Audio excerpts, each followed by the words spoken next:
And welcome to another stream, Being the Beacon with Dark Maestro. How you guys doing this wonderful Friday evening? Oh yeah, we're going to be doing some Minecraft on a Friday. That's the best way to go today.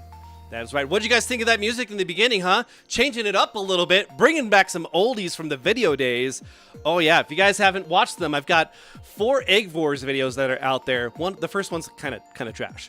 But the last 3 are pretty decent, and they got some good music that's in there. Oh, yeah.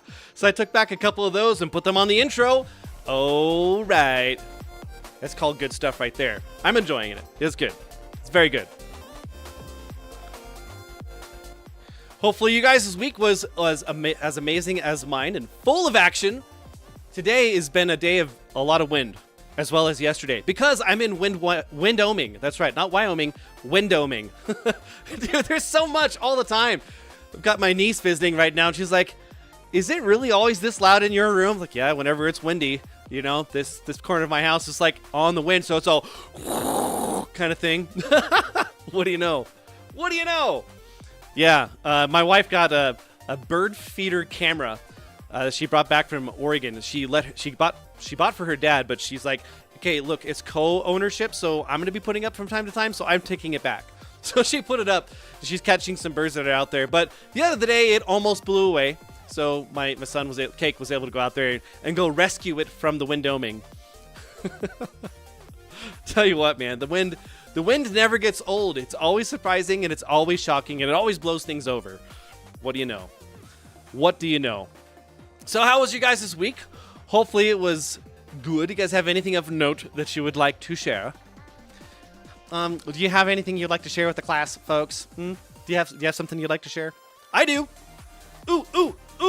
Horseshack, pick me. I got it. Okay, so I got a couple things. So first up, last week I talked about an opportunity where I was asked to apply for a position that was a Bentonville position, but still would be based in Cheyenne. And I asked you guys to pray for me. Thank you. Because God gave me a solid no. He gave me a no. But it wasn't until I had an impromptu interview. So, sequence of events. So I was asked last Wednesday to put in for the position. Thursday, I talked with the manager guy, Jeremy. Got along with him really well. And Sunday, I decided to apply for it after talking with Coffee Lady and her agreeing that, hey, this is a good opportunity. You should go for it. I know it's a lot of travel, but I think we can make this work. So I put in for it. Monday, I had a call with the HR talent recruiter. Oh, yes, that's one of those.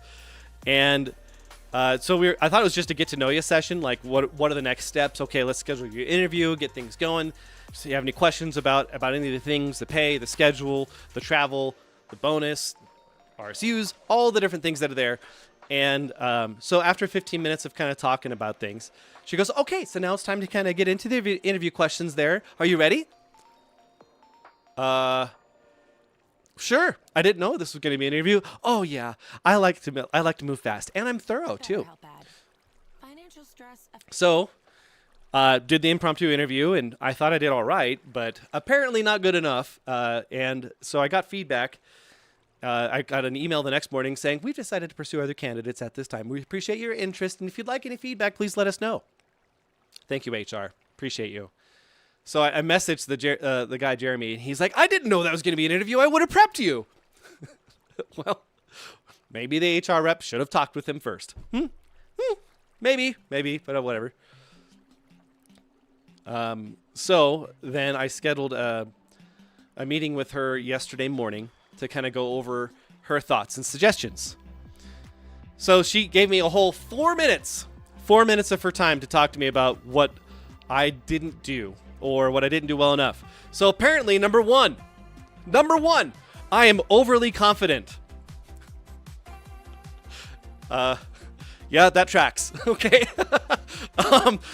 So that was the first thing. And she said, you brought a lot of passion and energy to the interview, which is good, but sometimes in the home office setting, that doesn't really play nice with others. Okay. So these are character traits that I have. Like, how do I change that? I don't know.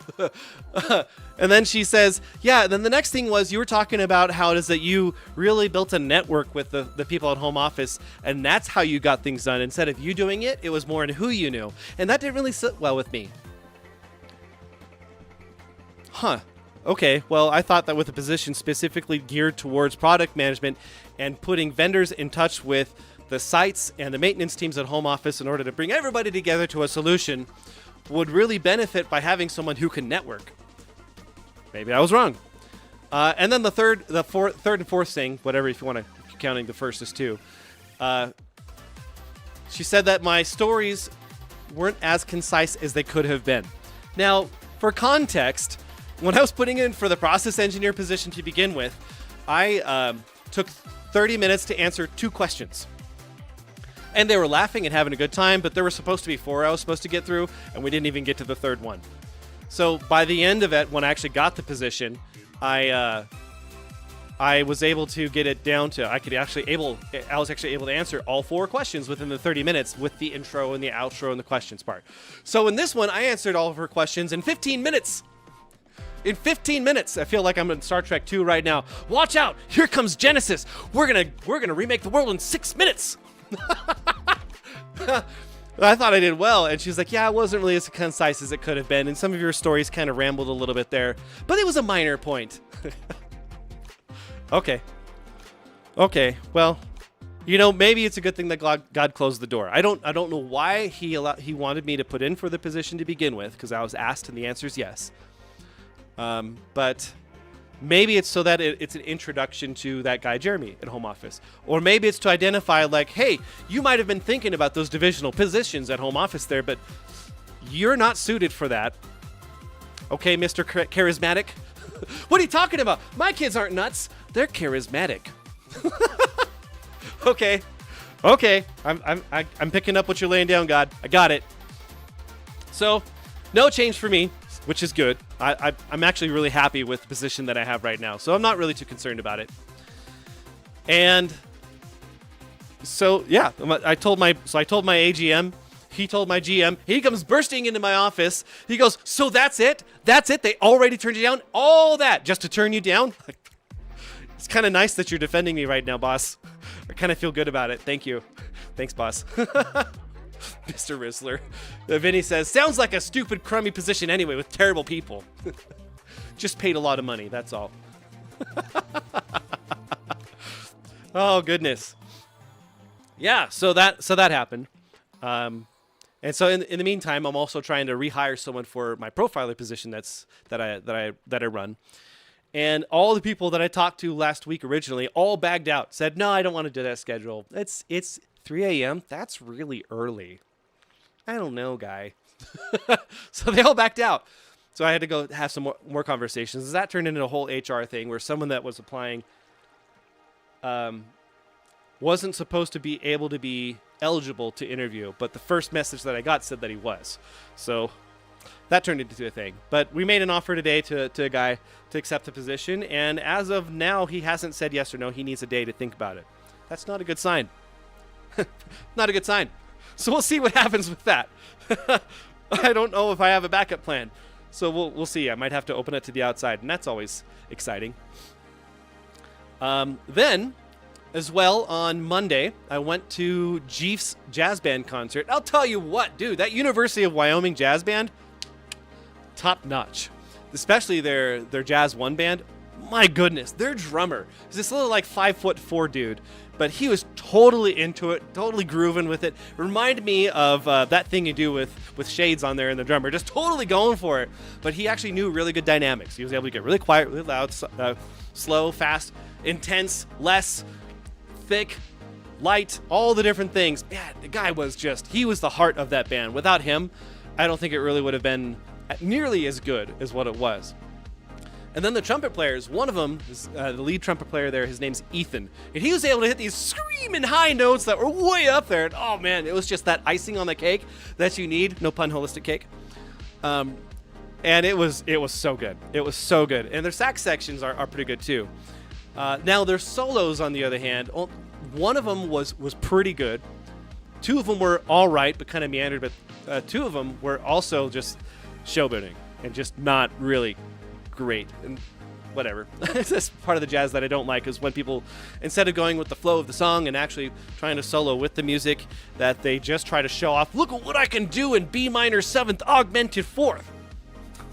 Is that a thing? I don't think so. But that, they're going to make it. They're going to make it a thing, okay? So it was all right. Jeef's solos, on the other hand, so he normally plays alto, but in the jazz band he plays tenor. So he had a couple of solos, and dude, both of his solos just really went along with the music. And it really contrasted with the others that had solos as well. The trombone player, trumpet player. There's another sax player that he did well for like the first half of it. Then he got really nervous and his hands were all super shaking like George McFly after he punched Biff. Guy's a really friendly dude. He just totally got all nervous during that. So it was really fun. And so Jeef and I and Miss Ellie and her mom were all able to go over to a sub shop that's nearby and talk things over, a few things, talk about what it means to be engaged, because they're not engaged yet, but they're talking about it, and the timing of things, and how as a Christian, you really need to have God involved in all of those decisions, and you should expect a yes. Expect a yes. And also be willing to accept a not yet or a no. And they haven't gotten a solid yes yet. So it's good. They're listening. But it's difficult to listen when you're madly in love with someone and you just want to already spend the rest of your life with someone. So I totally get it. I get where they're coming from on there, for sure. For certain. But it was good. I was glad we were able to have that conversation. It probably lasted about an hour beforehand, and then another hour and a half afterwards with just me, Jeef, and Ellie after Ellie's mom had left. It's good. I really like them. They make such a great couple.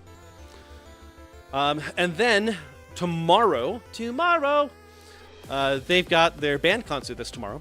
So we're all heading out there to go watch that tomorrow night at UW. If you guys want to join, it's at 7:30 p.m. Mountain Time in Laramie at the University of Wyoming, because yes, you're going to make a 1,300-mile journey to go watch my son perform. It's worth it. Yeah, we're looking forward to that. It's watching bands perform live is just always absolutely incredible.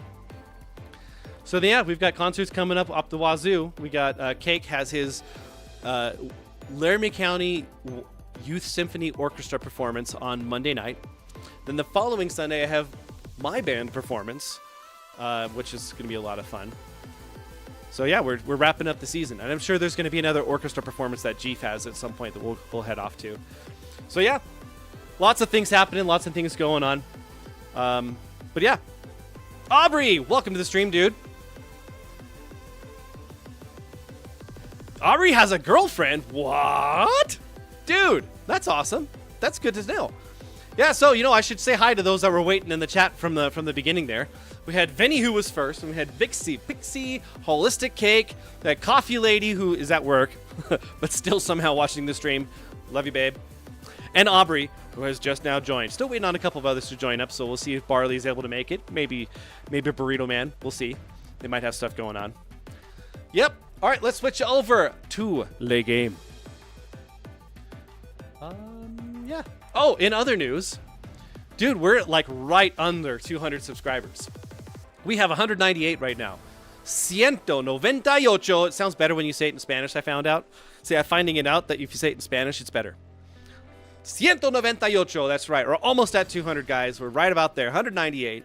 And it's all thanks to Coffee Lady, who's still producing those shorts. She had one of them that she put out there yesterday that was pretty good. It hit almost 2,000 views. Pretty happy about that. It's good stuff. So I was just trying to fix all the wood stuff that we've got going on here, since Jeef was able to mostly follow the design, but not quite.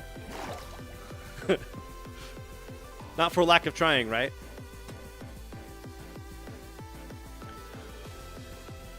Oh yeah, had to maneuver a couple of beams in order to make things work here.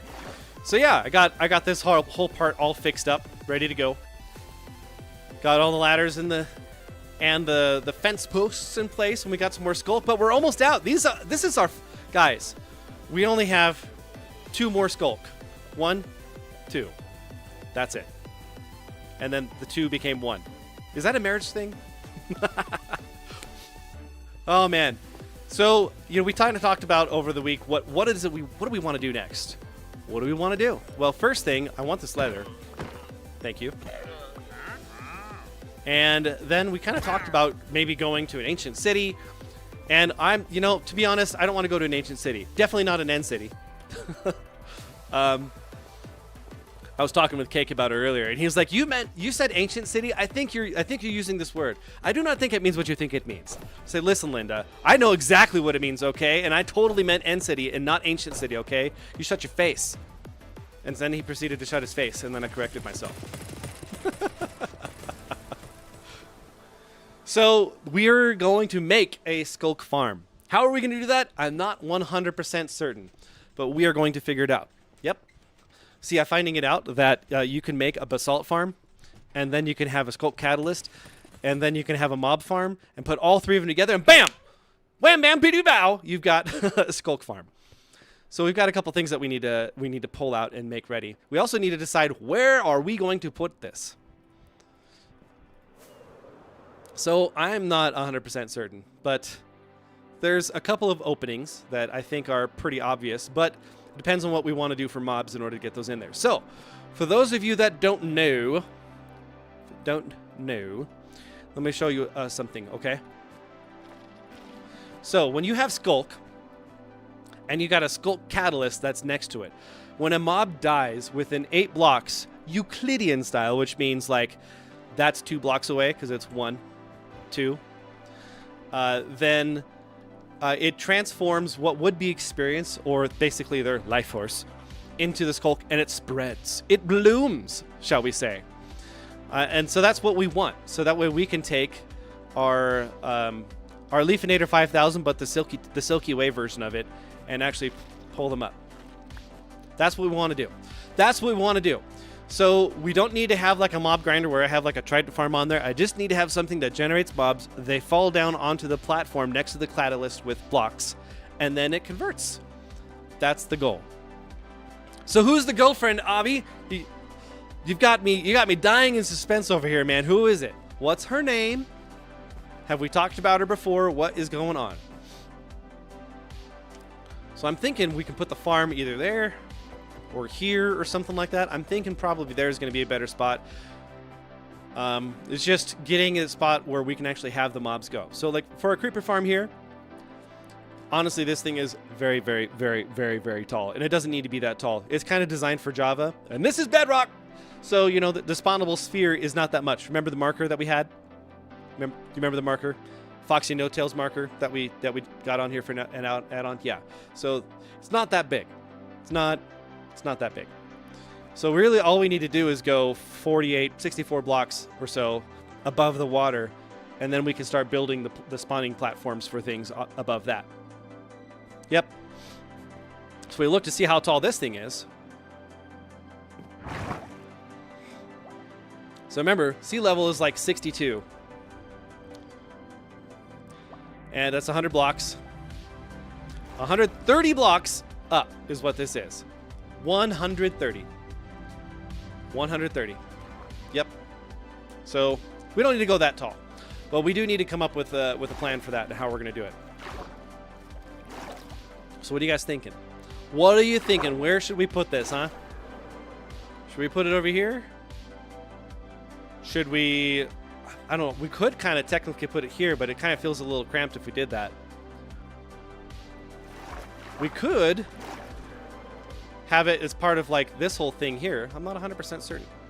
We're not putting it at height limit, Cake. All right, Cake. Jeez, Linda. That's like really high up there. 320? I don't want to build that much, my guy. I want to be able to access it and not have to do portal tricks just to make things happen. Height limit. This guy thinks I'm made of time. What the heck? Get it straight. I'm ginger. I'm making Cake laugh over here. He's sitting over off on the side.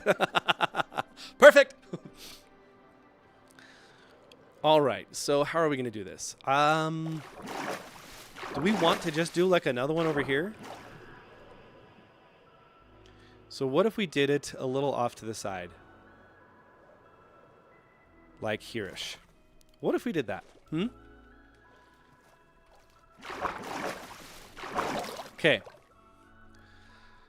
Let's go put our things away so that way we're not going to be continuing to mess with the tunnel. The tunnel of doom.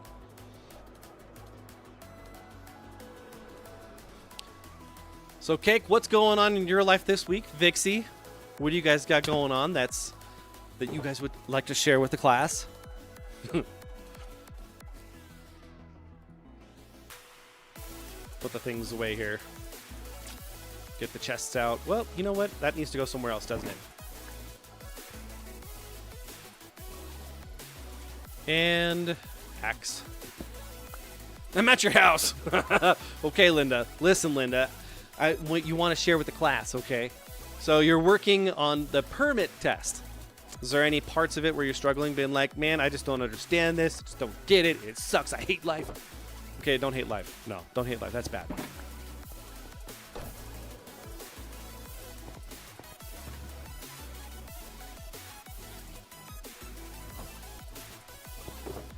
Gotta put the chests back where they go. Come on now. There we go. Get some more leads in place there. I think we'll set... Where's this gonna go? In here? Yes. We'll just do that. We got one basalt that we don't need.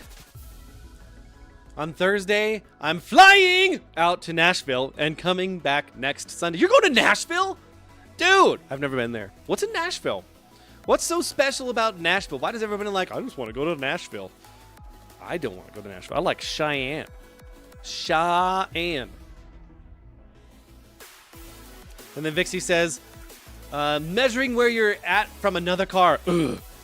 Okay, listen, Linda. I'm going to teach you something right now. Listen up. So,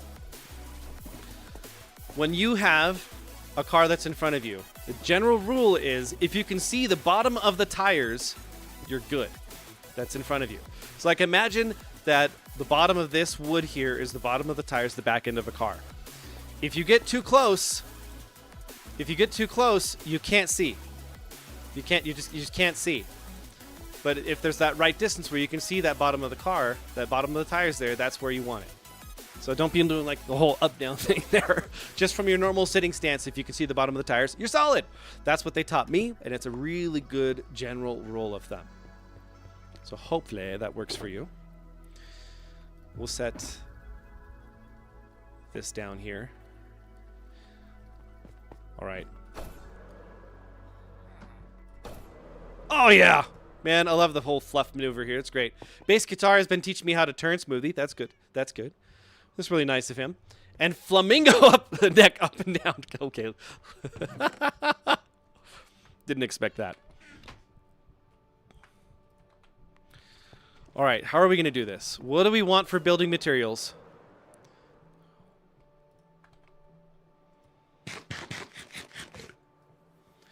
Okay. Let's think about this. So we're going to need some blue ice because we're going to make a basalt generator. Do we have any blue ice? No. But we can make some. Watch this, Linda. Let's make some. There we go. Yeah, see? Some. That's the official terminology there. Hey, Gollum.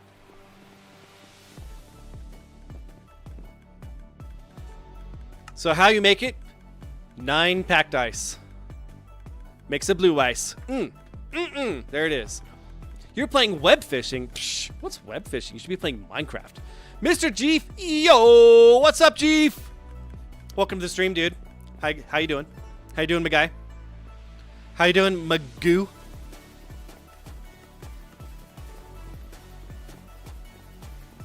All right. Let's use this as our scaffolding material, shall we? We've got so much prismarine.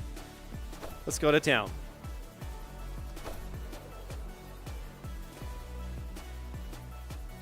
You're doing supreme sour cream and tomatoes.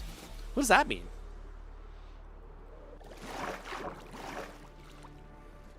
Okay, so do I actually want it to cover this? Do we want to walk under the farm here? Is that what we're going to do? I'm learning how to use this spear better, by the way. And I'm still failing. Hey, guy. What you doing there? All right, so where are we going to put it? Do we want it to go over this? I'm thinking so.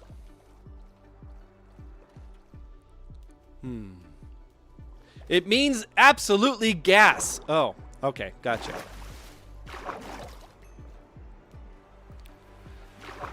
All right, let's do this. Let's figure it out here. Where's my ghast? Come on, Ghastly.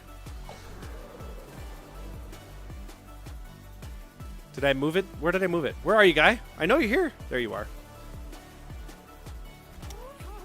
Let's go. Let's go fly a kite up to the highest heights.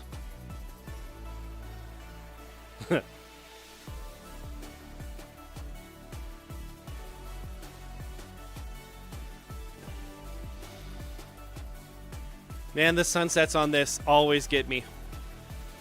It's so neat. Did you know that there's actually a rainbow mechanic with RTX on this?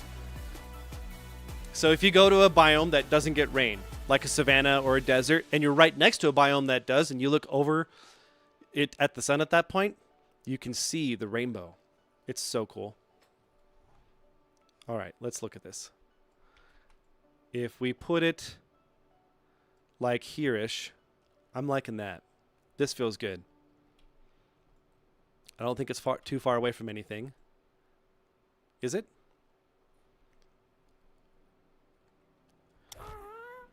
Okay, let's just do it. Let's go to town. We're making decisions. We're doing stuff and things, guys. Whoop. Can't do that.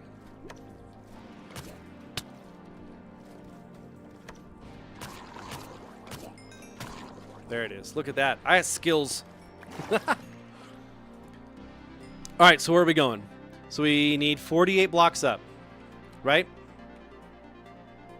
Hey, guy. What you doing there, huh? Okay. So let's just use all of this. Spawnable area is a 48 cubes square? Is that sphere? It's cube square. A cube square, that's right. That's the official terminology. Pillar up and build it out. Maybe we can actually use our marker technology, huh? All right, let's get a torch down so we've got our center. Sweet. What's going on with you, Jeef? How has life been treating you this week? I was able to talk about your jazz performance and how straight fire it was. That's right, fire, not gas. 2, 3, 4, 5, 6, 7, 8, 9, 10, 11, 12, 13, 14, 15, 16, 17, 18, 19, 20. 2, 3, 4.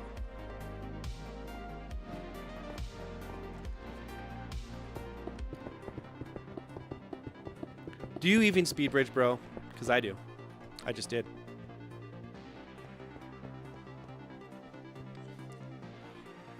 $66? Oh, okay. The week has been good? Yeah, it has. Anything you want to share with the class? Class? I don't know if I need to have it that large. We just need to have this as like a starting platform. I think. Methinks.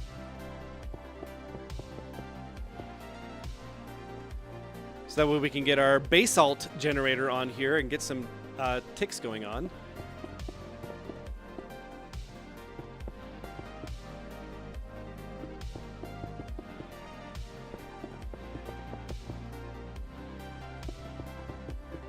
Filled with assignments because the semester is coming to a close. When does your semester end, good sir?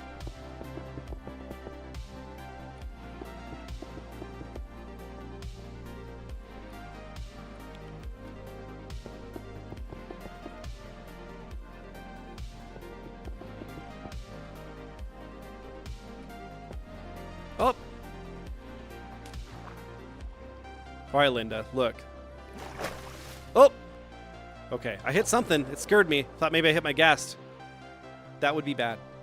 I don't know if you figured that out, but that's bad. Don't hit the ghast. You know, it's too bad you can't weaponize the ghast. I kind of wish that you could. I mean, in the Nether, like, he'll throw those ghast balls at you, right? Like, how come you can't use it as, like, a portable missile launcher? Huh? Jeef says, semester ends in about 3 weeks. 2 more weeks of classes, and then finale. That's French for goodbye.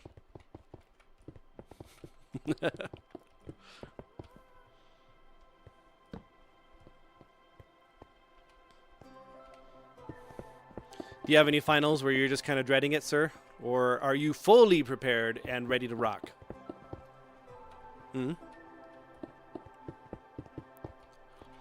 So I went to community college for a few years, trying to get my associates, and then I never made it. But like finals week wasn't really finals week. It was just like, okay, we're doing a test, and it was just like normal. Like it wasn't that big of a deal. It was like 10% of the grade, but it's like, okay, it's just a test.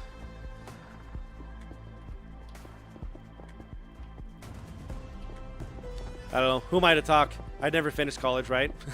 Maybe that's the reason, is that I didn't take them seriously or something like that. Did you know that I'm fluent in Spanish, and I took Spanish in college, and I already knew how to speak it for the most part. So, but because I didn't have college credit in school, because I graduated as a junior like a dunce, I had to retake it. Spanish 101, 2, and 3, and I helped teach the class. So did you know that in Spanish 102, I got a D? I'm fluent. I was helping teach the class, and I got a D. I feel like that song, Mexican American, don't like to take a Spanish, but I have to, so they do it and get a B. Yeah, except I got a D. Come on, seriously? All right, did I actually do this right? 1, 2, 3, 4, 5, 6, 7, 8.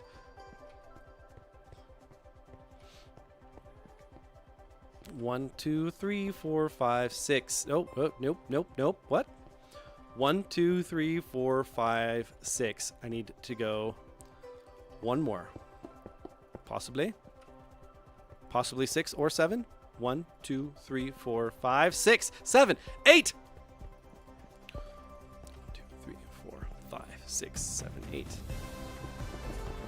So I thought I had it, but I didn't. Ellie, welcome to the stream. How you doing, chica? Chem is gonna kill you? No. See, chemistry makes you. That's how that works. You are made of chemical reactions and many other things.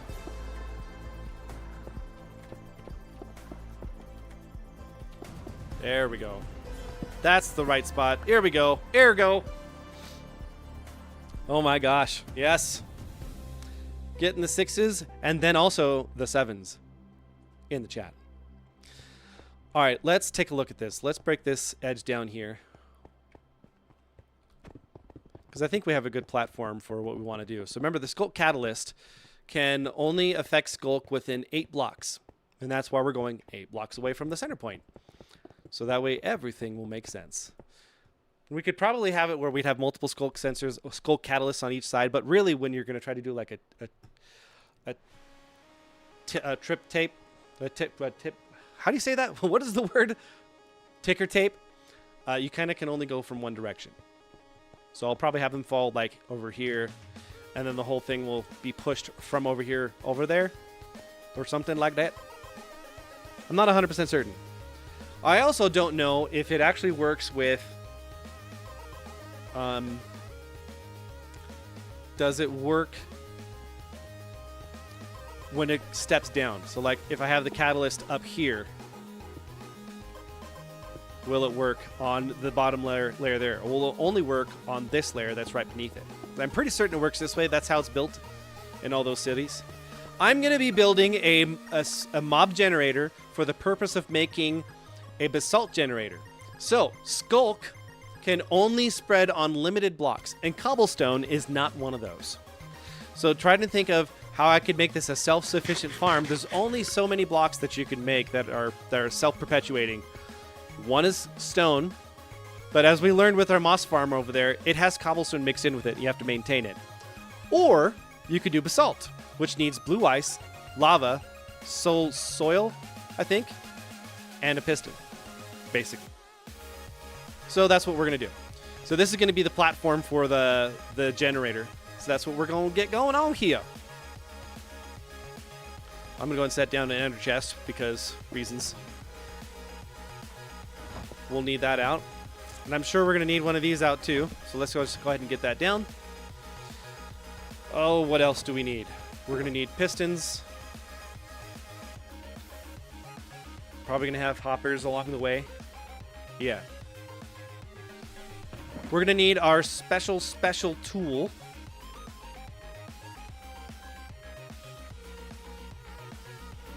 Is it Silky Way? Is that what I named it? Silky a Smooth. That's right. That's what we need. That is what we need. All right. So we need to go get lava.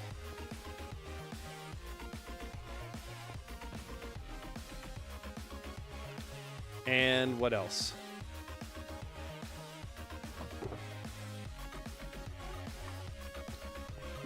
So we can go get lava with the bucket here. We go to the Nidar.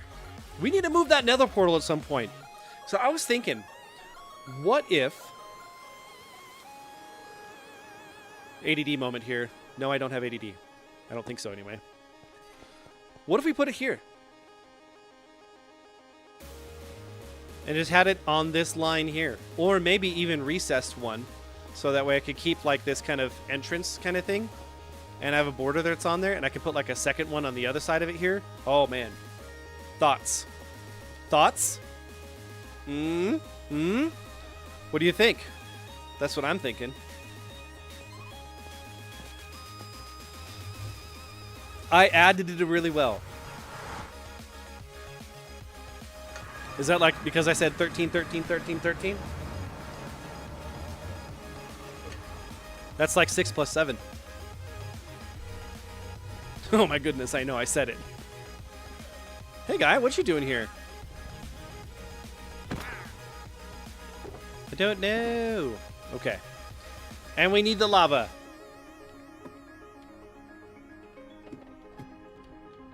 All right. And lava. I've got the lava ground. Okay. What was that from? Was that from How It Should Have Ended? I think it was from How It Should Have Ended. Was that what it's from? I said the things. Yeah? Did I say the stuff too?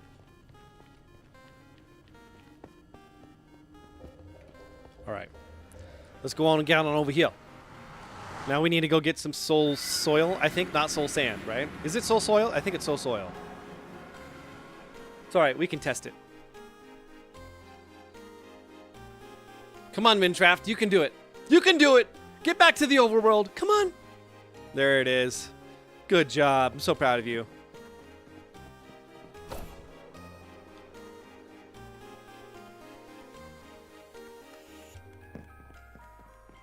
All right, let's get it out.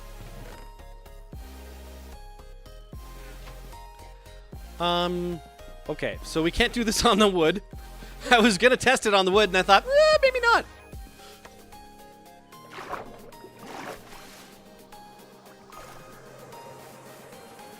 Oh, look at that height on that one. I got it to 152 on that one. That was a good launch.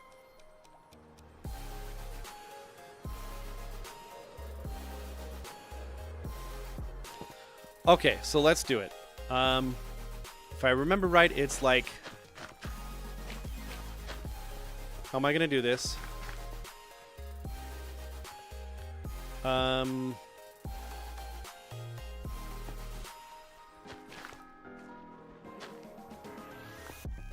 Okay. So now we place the ice here, the lava here, basalt.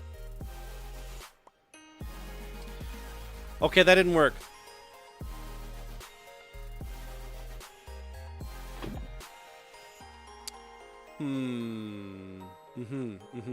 That's okay. Don't worry about it. We can figure this out. It's fine. Don't worry about it.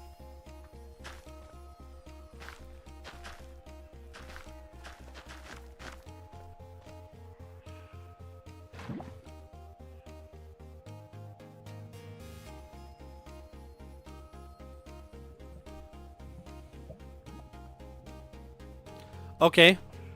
So that's not how you do it. Does it need to run? Does it be like my cup runneth over?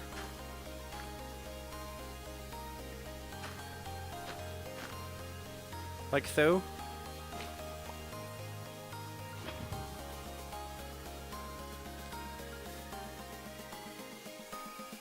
Does it need to be right there? Does it need to be over it?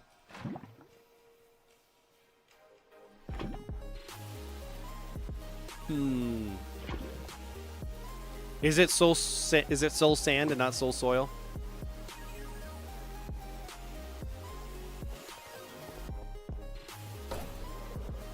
Let's go get it. I thought it was soul soil, but maybe it's not. We gotta figure it out.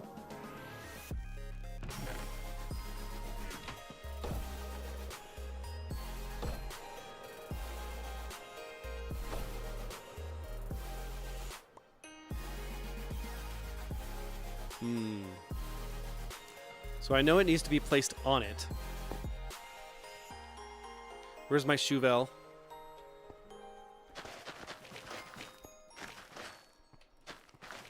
Really don't want to break that. That blue ice is 27 ice altogether. Or no, isn't it 81? No, it's the ice is the water. Okay, listen, Linda. Nope, not that one. I already tried that.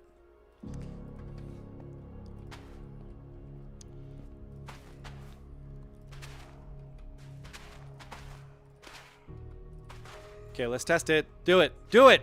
Do it. Come on now. Ah!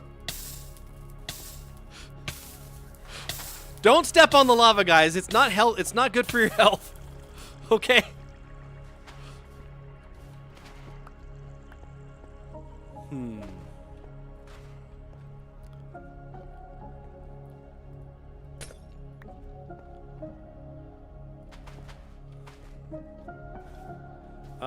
Okay, so now we place down the blue ice, yes. And then we need to wall it off.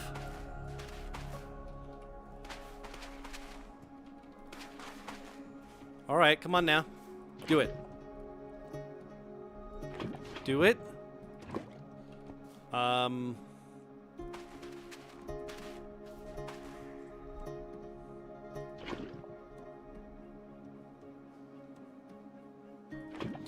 Okay, Cake says, I think the basalt formed on the blue ice. That's what I was thinking too at first, but that didn't work, did it? I mean, it should work. Come on. I keep forgetting that soul sand is like, you know, a pixel shorter. Okay, we gotta eat steak. Okay, I thought I had this. Okay, look, listen, Linda. We need to figure this out right now. Basalt generator. Creates infinite basalt by flowing lava. The basic set requires a 3x1 hole with soul soil in the center. Blue ice on one side. Lava on the other. Is it essential to use soul soil, not soul sand, and blue ice for the reaction to work? Here as an example.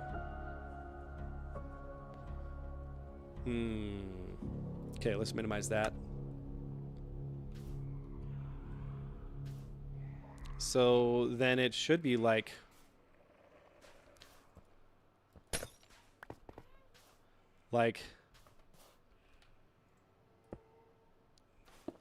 this, right? Oh wait, I have to use the actual soul soil, which we already used once, and it didn't work. So we're figuring this out, guys. We're going to figure it out. It's part of the adventure. Bivixie says, "Das crazy. Who would have thought jumping on lava is bad?" Okay, listen, Linda. Listen, Linda. You're just jealous because I have lava and you don't.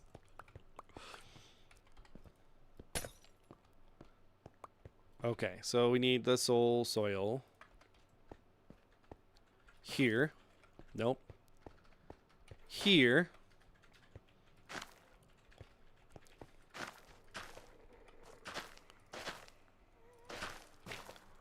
Okay, now let's try it. Boom. Isn't that what we did already before? Did we not?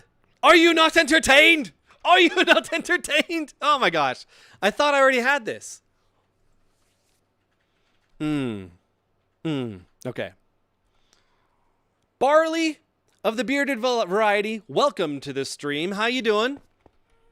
Sorry you're late. Listen, Linda, it's not forgiven. Okay, you need to do 100 push-ups. Go. Welcome to the stream. How you doing?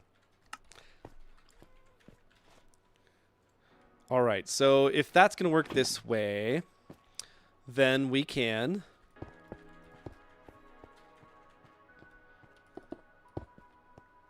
go like so. Proof of concept before we actually do stuff and things, okay?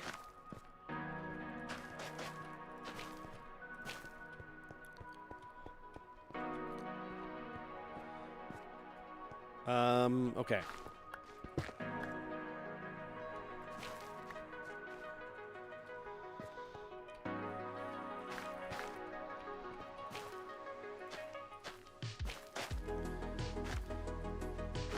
Yes.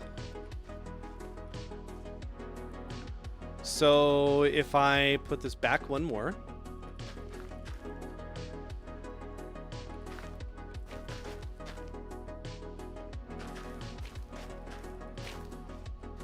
Then I should be able to tear this out.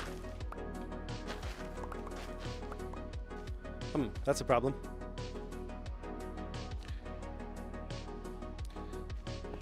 All right, let's get this on here. What are we gonna do for a light source there? I don't know. Okay. So I think I need to have it where the lava is in the center. Let's go ahead and set this down off center. We'll just leave that for now. We'll fix it. We'll fix it. Proof of concept. It's fine. Don't worry about it. So if I put this down here, then it should make a line of basalt, right?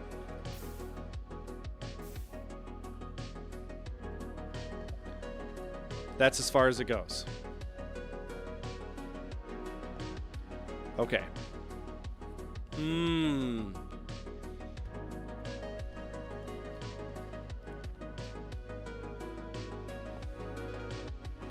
All right, so now what I would need next is a piston to pull it up and pistons to push it out, right? And this thing can be, what, an 8x8 or something like that along those lines? Yeah, that's right. Like the video, like the stream if you guys haven't done so. Thank you, Barley, for the words of wisdom that are there. Yes, like the stream. If you guys are watching on YouTube after that, like it, love it. Comment down below, because I actually read all of those. I'd love to comment and talk with you guys. And if you haven't done so yet, please subscribe. Dude, we are 2 away from 200 subscribers. That's right. 2 away. Thanks to Coffee Lady and all of her shorts that are doing amazingly well. So yeah, do that. Join the Army of Light and then hit that bell so you guys can become part of the party. Okay, I think we need to make some more blue ice. Let's get our ice box out, okay?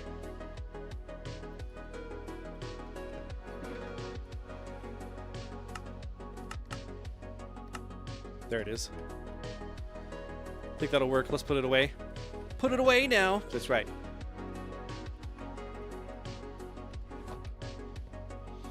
So if I went and I got more lava, this would probably work a little bit better.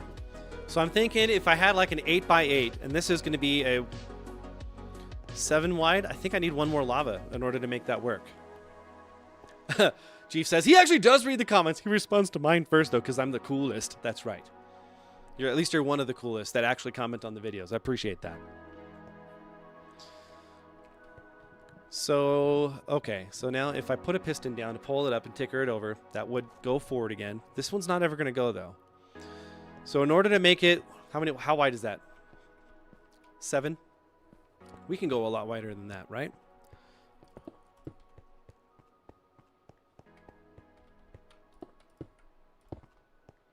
So how long is that outside of the middle? 1, 2, 3, 4, 5, 6. Don't say it. 1, 2, 3, 4, 5, 6. Okay. Trying to think.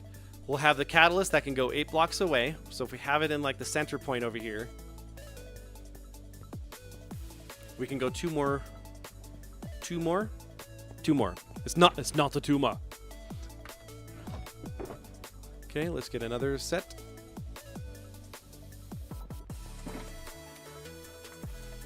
Yeah. 1, 2. Vinny says, "Did you see the wheelbarrow video? I'm asking you, PD." Did you send it to me? Did I miss it?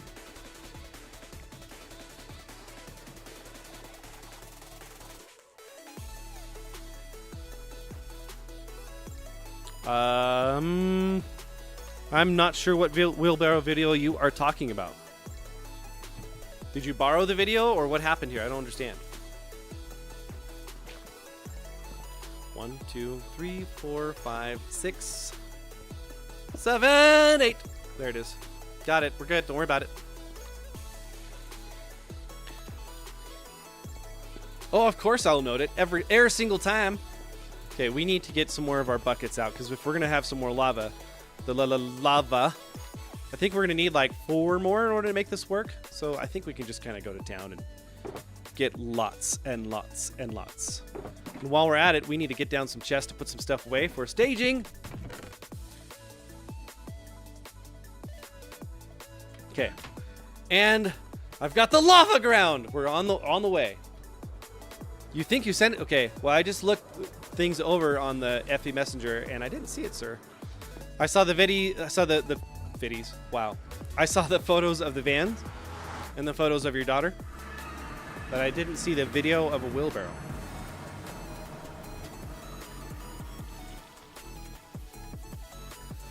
All right, we need 12. I didn't get cable until I was 12. And stop. Whoop. Whoop, nope, I passed it up. Where's the hole? There it is. I see it. You see, I kind of turn my head so I can see it there. Boom. Boom.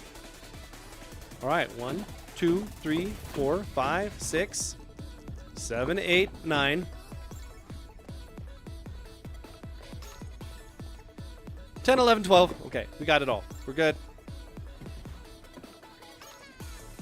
Aubrey says, "How's the farm going? Is it Shulker or Skulk?" It's a Skulk farm. For certain. So we're working out the kinks on the actual basalt generator so we can have a trip ticker on there. Or I think that's how you say it. I had it earlier and I just totally forgot.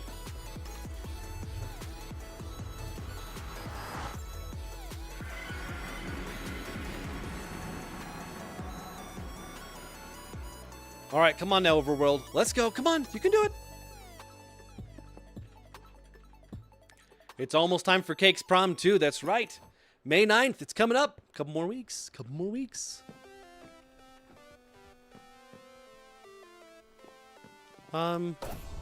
There were... He moved the maps over there. Right. Okay. I'll remember now.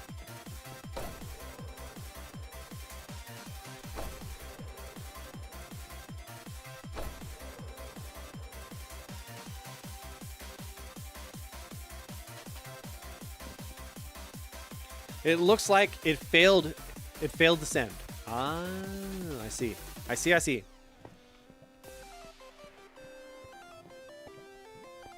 Okay, so I think we need to move this whole line over. So we're gonna waste 1 lava. Watch. I know. I know. It's really sad.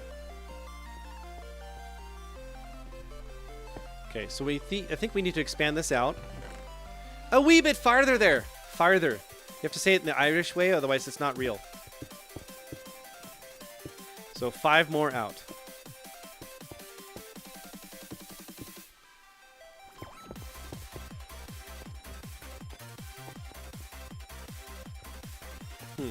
Did I not put this in the middle?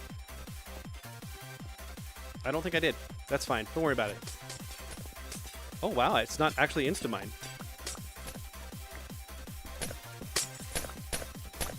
There it is. Sweet. Okay. So we know what we're doing here. Mostly. Only took us how many iterations? 5.5.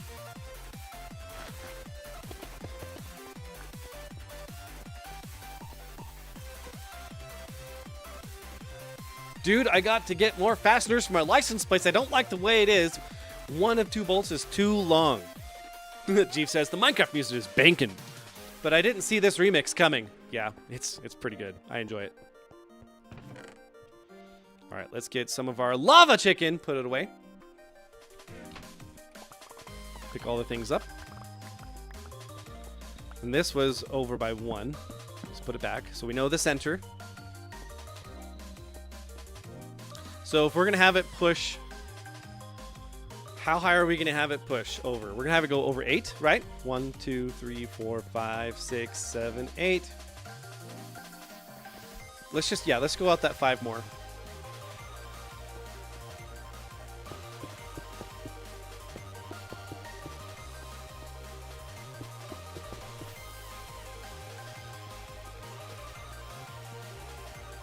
Yeah, I tell you what, Barley, you missed the new intro stream music.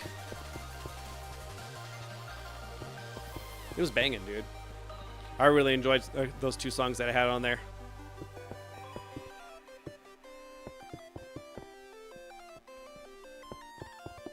Okay. Sweet. So we got a big old plus sign now. Sort of. Kind of. A little bit. What happened there? So that should be like 5, 6 between. 1, 2, 3, 4, 5, 6.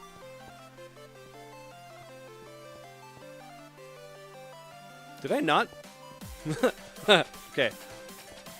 It's fine. Don't worry about it. We're fine. I can count.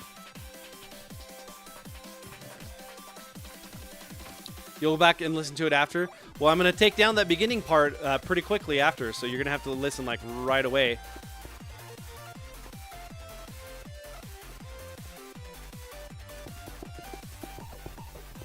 Okay. There we go. All right, so then for the platform for where it's going to be,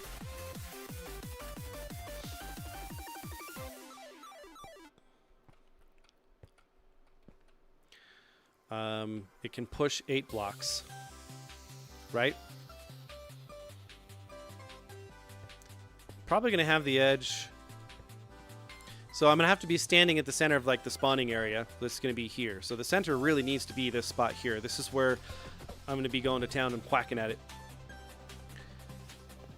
So let's go 7 over. And we'll start our platform there.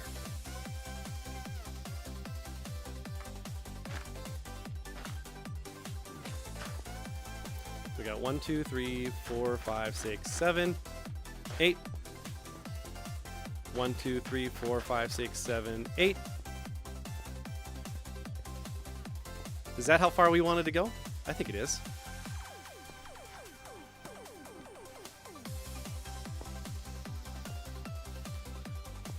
So then where does the blue ice need to go?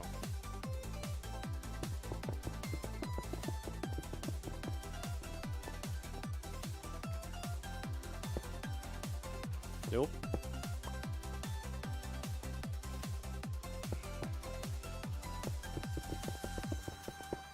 There we go. Can you? What is that reference to, Vixie?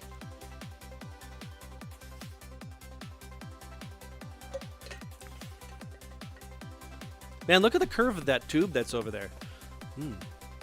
Some nice curves there. Yes, it is. Look at that.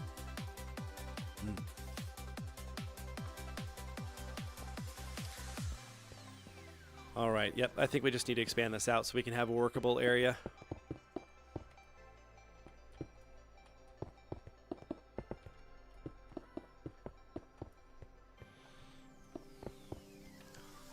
Whoop. Ran out. Okay. That's fine. Boom. We got it. We're good. About my listening to it after that. Can you? Yeah, she can. Of course she can.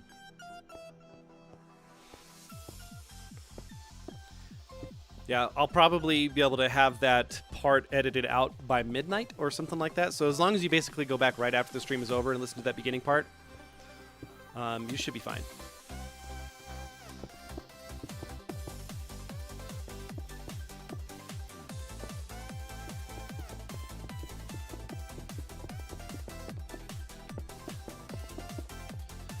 There we go. We're getting there. Okay, I think I'm gonna run out of blocks again. Okay, so where does the after phrase come from? After? I think I'm a little lost. Is that like ever after?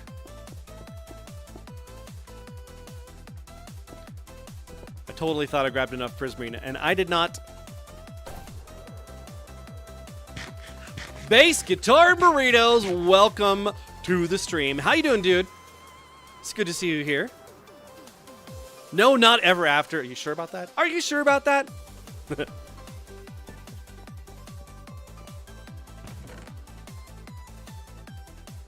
Yeah, let's just go with that.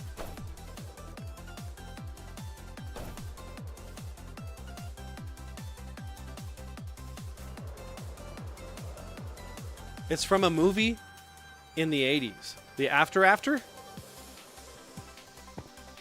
Don't tell me it's like Wayne's World or something. No, that was the 90s. So it couldn't have been Wayne's World. I don't know. What's that from? Think Arnold from Happy Days. Arnold? Is that like Kevin a mold?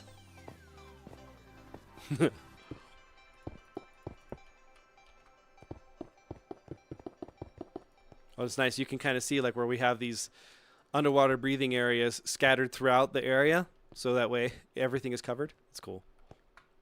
That is cool. It's a phrase used. It's a phrase that guy used in a movie. I have no idea. I don't even know who Arnold is in Happy Days. Now I feel like I'm really missing out on something here.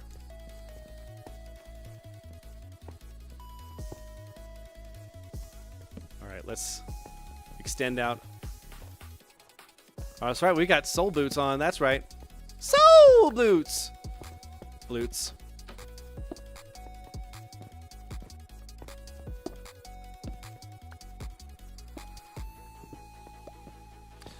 All right. So we've got the lava that's going to be here. So that means we need to have one more line behind it, holding it in place. Yeah. He's Japanese. Arnold is Japanese. That is not a Japanese name, Linda. Now, who are you to judge who's a Japanese name? Oh, I'm the guy. Okay, clearly I am the guy.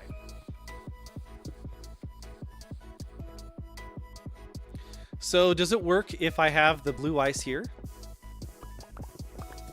I think it does. It can be underneath it, right?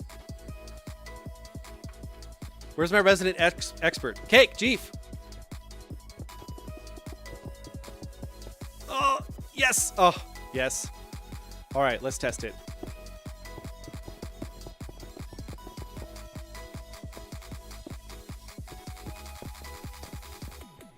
All right, let's do it. Let's do it. Let's do it. Come on now. Come on, do it. Do it to it.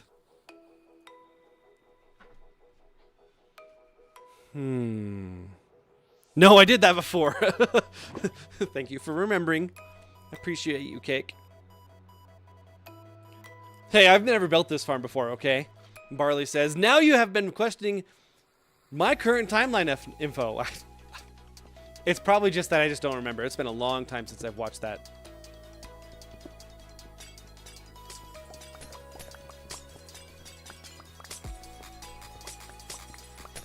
Interesting. I can't insta-mine it by just running forward at it.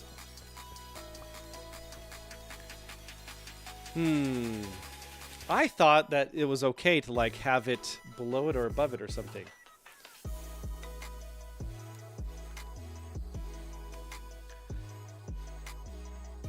Place blue ice on one side of the soul soil.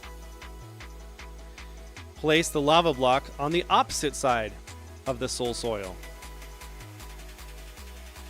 The lava will flow across the top of the soul soil, encounter the blue ice, and then turn into basalt.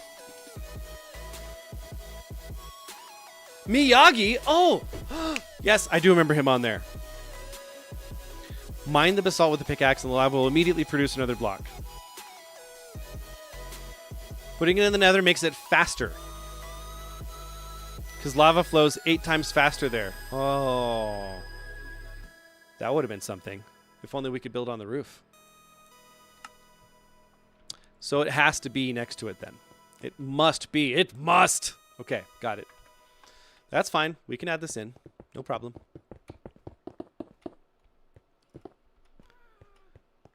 So just to double check. Jacket on. Jacket off.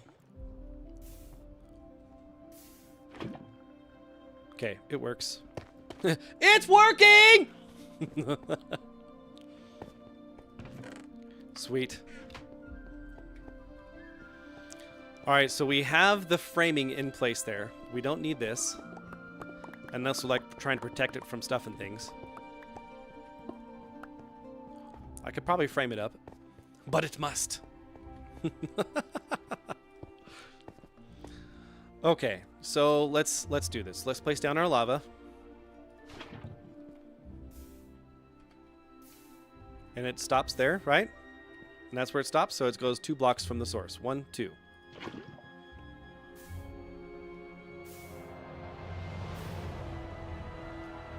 One, 2. This becomes a permanent light source too.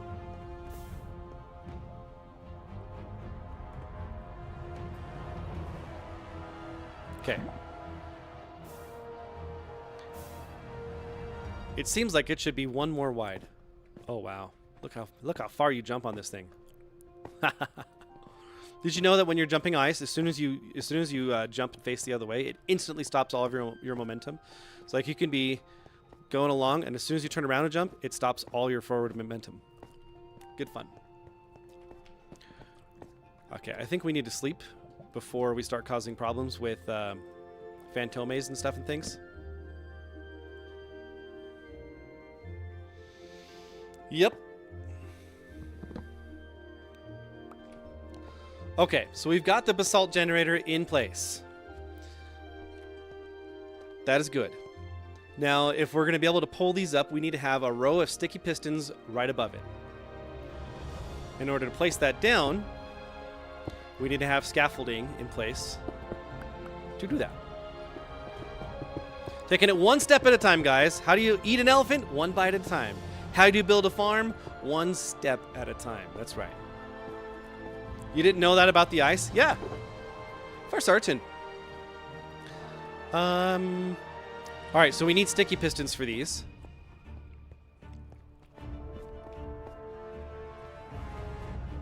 Is this gonna... That's not gonna work, is it? Okay, so we need to break all these in order to actually put them down.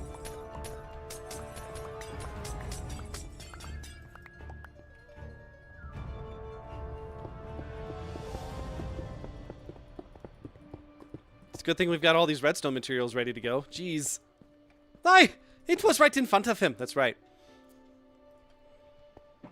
Okay, so now we need to put our blue ice back.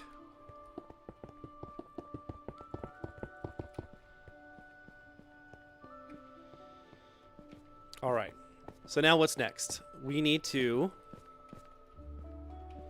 create a stairway up there so we can actually get to it. Then we'll need to have some sort of activation system that triggers everything all at the same time to pull it up. And then we'll need pistons in place to push it here. Okay, so our stair needs to be over on this side then.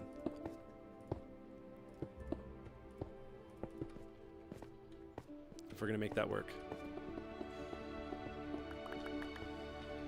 All right, so we need more pistons. Let's get those in place. We have to have the infrastructure in, and then we can work on the wiring. That way we don't place wiring in the wrong spot.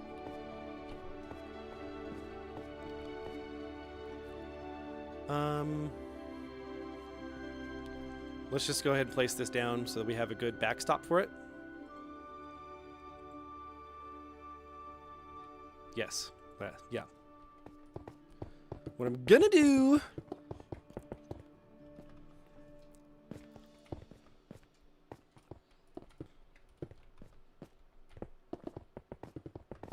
There we go. And pistones. So now these don't actually burn, right? If they burned, that would be really bad. I don't think they do. I don't think redstone things catch fire. Okay. So now we can work on the wiring that's on this. So the best way is to just get redstone directly on top, which we can do in Bedrock. Thank you, Bedrock. Love you, Bedrock.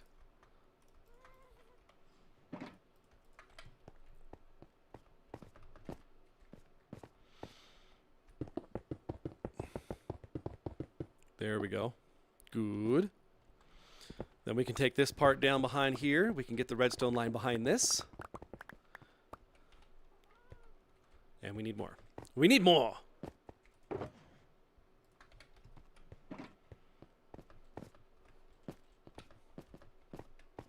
The Uber generator. One left. Love it! Okay, sweet.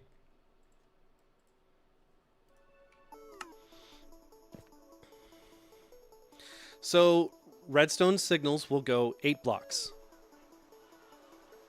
That's how far it travels. 8 blocks. So if we do 1, so this is 17 wide. That'll leave the middle open. So that means we need to have something triggering on both sides of it at the same time. Okay. Like here. Or we could have it like at the center point and go either side. Oh, I like that. So if we had 2 repeaters there, that would work for carrying a signal. I think we're going to need some stuff and things. We're getting stuff out. Oh, we're going all the way in right now. People say don't do redstone on stream. Ha!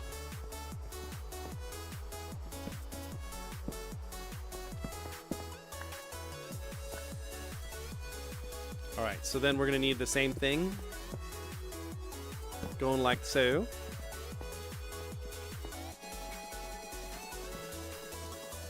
All right, so we can either make a clock for this that'll automatically trigger and then have this like 1 tick behind, and it actually triggers everything all at the same time. It would need to be like here. Or we could do like an observer system to look for the change, but I'm not sure I like that.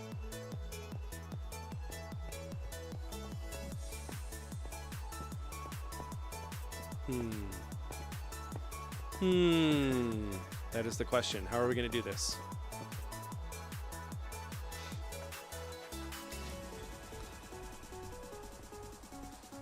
Are we just going to go with the standard Etho Hopper clock on this? I think that's probably going to be the easiest way. Yeah?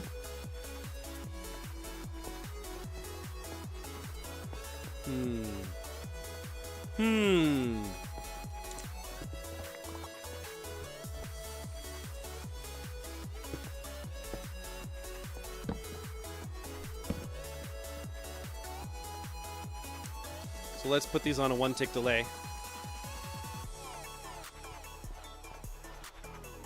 So we'll have to have a hopper clock that's going to have an observer on it, right? And it's going to be like, what, a 3-second pulse? Every 3 seconds it goes, so it can make like that triptych. And this should be able to push out to 8 blocks away. Which should be right above this part here, I think. So we can have the hole for the mob farm be right above that center point, right here-ish. Yeah? I think so.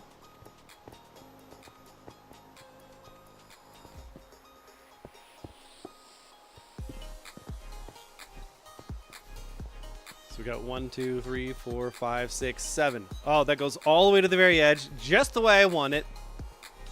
Okay, let's do a proof of concept here, shall we?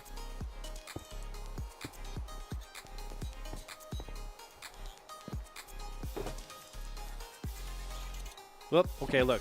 I was gonna get something out. Then I just realized I can use the redstone block.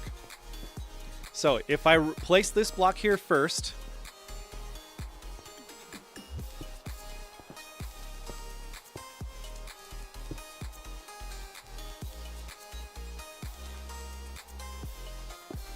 this should power it.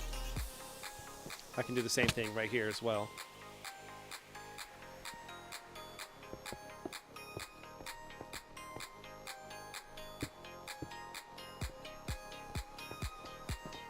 All right, so we do the redstone. It powers everything. It pulls it up.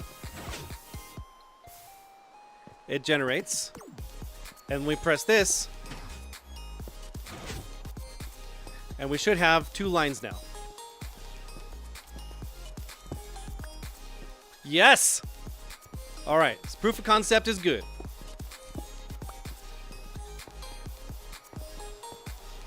Okay, that's good. I like it. So now we just need the hopper clock in order to work on this.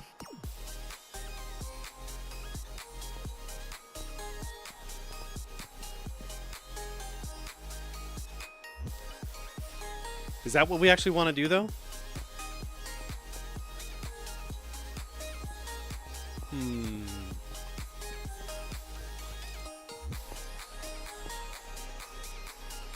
I think so. Here, let's extend this out a little bit just so we have some space to work with.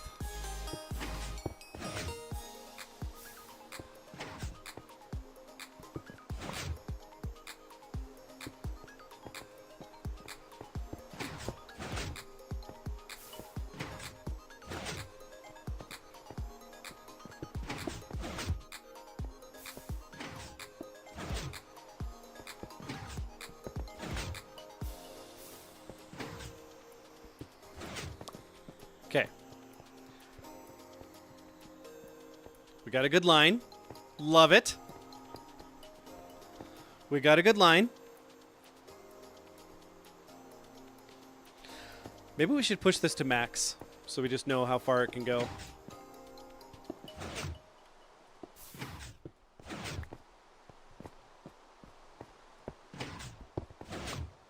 A better help ad. A better help ad. We're pausing that ad.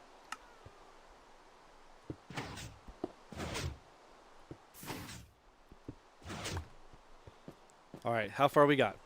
How far do we got? 1, 2, 3, 4, 5, 6, 7, 8, 9? What? I thought the farthest it could stand out is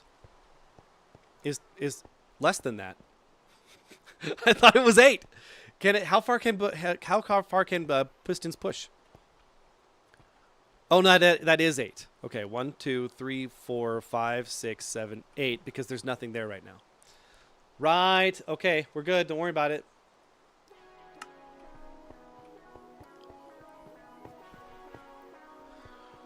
All right. So this is the platform. This is where the mobs need to fall. Right here. Let me punch this out. Okay. That way we can kind of just like know where it goes. We can have a marker block. That's right. Okay.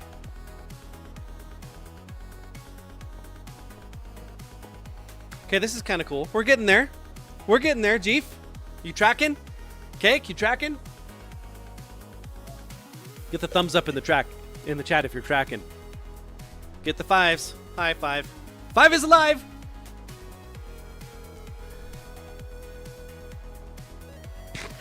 Mr. Willie Quill. Wow, Will, how you doing, man? It's good to see you on stream. It's been a while. I'm doing peachy keen, man. We're making a Skulk farm right now. Oh yeah, moving in the right direction on it. So I got a basalt generator so I can have my blocks. You've got the thumbs up. Kate got the thumbs up. Thank you guys. Appreciate you.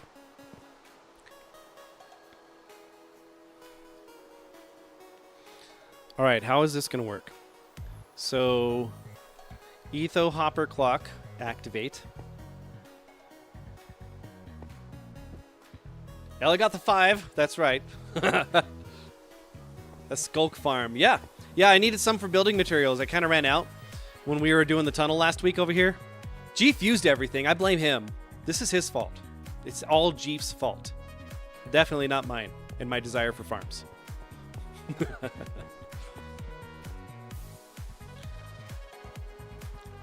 All right, so I'm going to have to do this whole thing.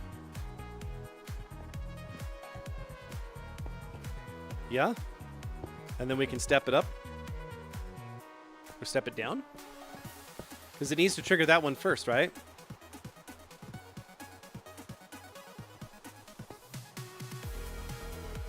does.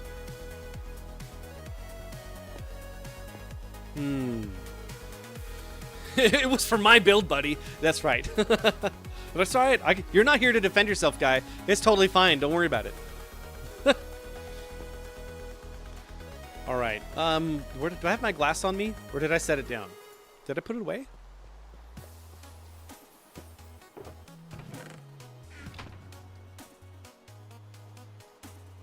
We need to use glass. Where do we have it? I think I have it over yonder.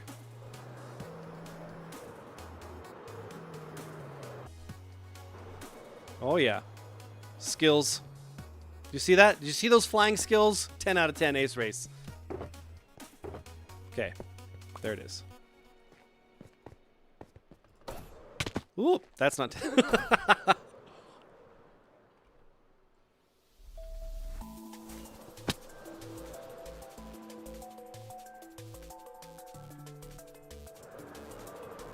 There we go.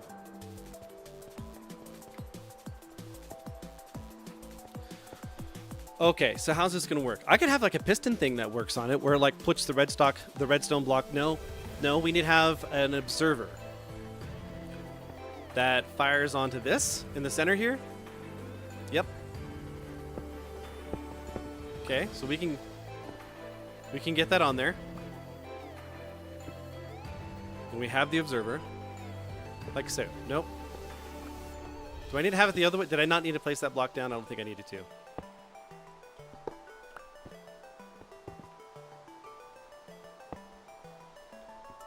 Okay, look, Linda. Come on. Come on. There it is. Other way around. No, I had it right. Need to power it down. Looking up at what we're trying to do here. Come on now. I had it right the first time.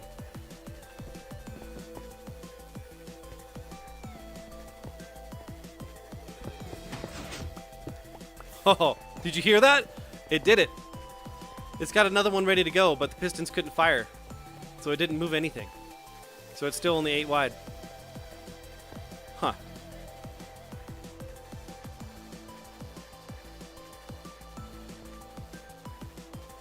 Okay. So that's going to work. I think it actually tried to push the right way. Do we need to delay that by an extra tick? We'll find out. We'll find out when we break it.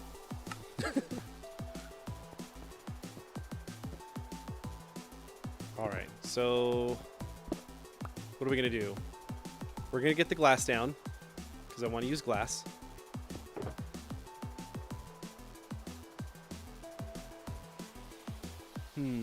How... Is there a specific color glass we want to use on this? We are making Skulk. Do we want to use like black? Yes, we do. Forgot how to fly for a second there. It's fine.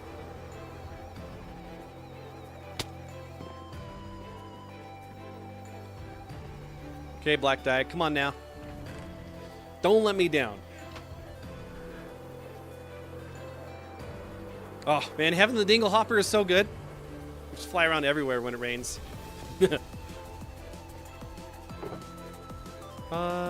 We'll get 2 stacks of black glass.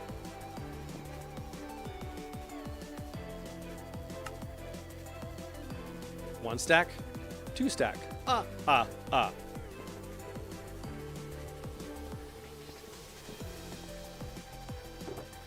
will get the ink sacks in there.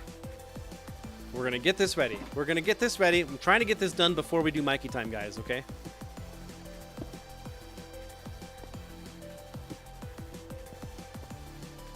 Okay, so for the hopper clock, we're going to need a couple things. We need 2 hoppers. We've got the comparators. We got the redstone. We need the torches. Yes. That song, Don't Let Me Down, by the Beatles, keeps going through my head today. It's funny. It's funny you said, don't let me down. Well, you know, I get that from Lando Calrissian in Star Wars, where he says, don't let me down, Han, old buddy. Come on, Han, old buddy. Don't let me down. Han. That's right. Not Han. Best friend doesn't know how to say his name right. And then they try to retcon it saying, oh yeah, it's because he did that on purpose because he just wants to make him angry. Because he could totally hear him through space.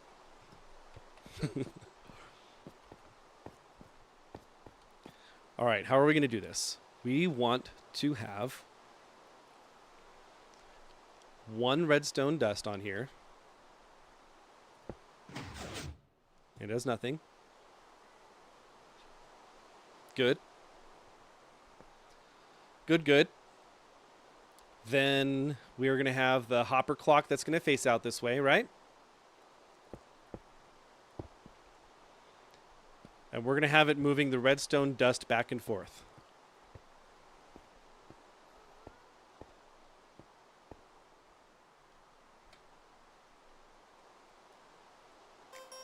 Oh, not that song. We can't do it. Nope, no lava chicken. We're not there yet. Maybe as part of this, we can wrangle one up. Who knows?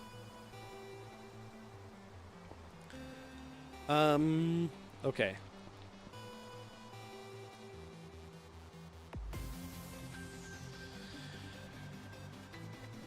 Trying to think how I can make this the easiest way possible.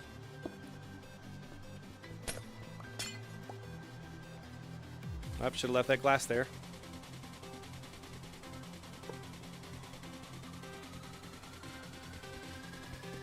There we go. Okay, so there's the hopper.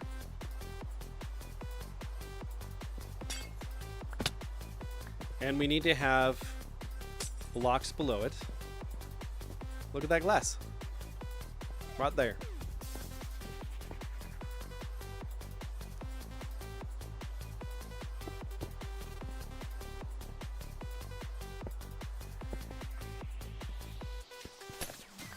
There we go. Good. Okay.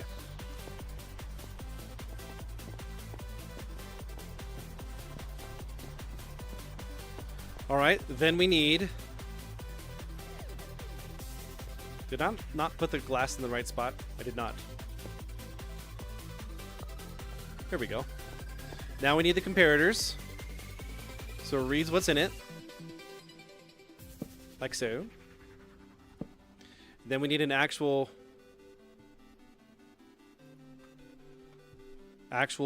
block above it. Okay. Get the freaking lava chicken! Ugh! I'm not there yet. Listen, Linda, I try, okay?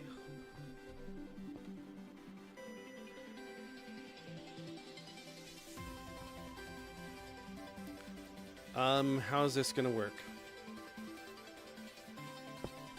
Like so? Yeah?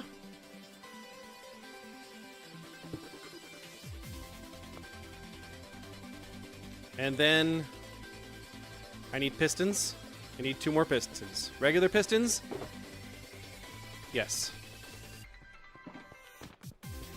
Keep forgetting the steps along the way, guys. Ugh. Okay.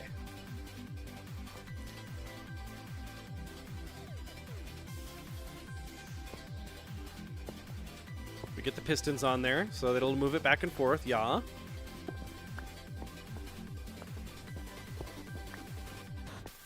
And do I need just redstone dust on this? Is that going to work?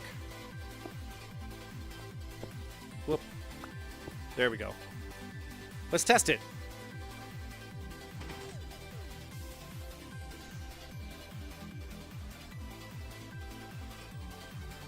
Okay, it broke. It instantly broke.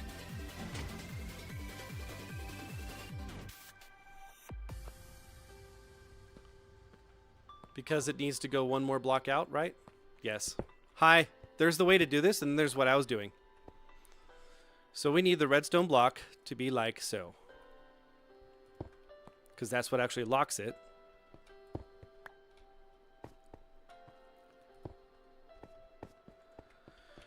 Okay.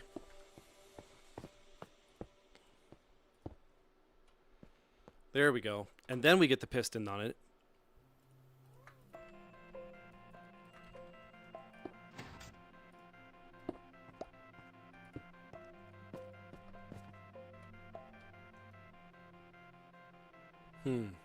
Okay, look. Did I do this right? I messed something up. What did I mess up? Come on now. We will still... will you still need me? Will you still fit me when I'm 64?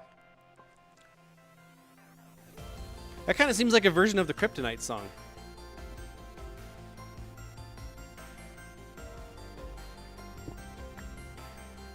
I think I did have this right. Yeah, I did. Okay, Linda, let's take a look.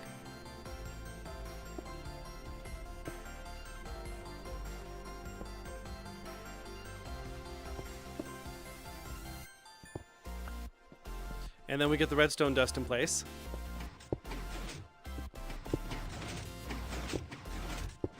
Ha! Yes! Yes, Pinky, yes! Okay, we need a turn-off mechanism. The lever of doom! Funny how you never see Ringo play the drums in the videos. He's always doing something weird. Fair. Alright, let's do this. That's how you turn it off. Boom. So I think we need to add a few more in there.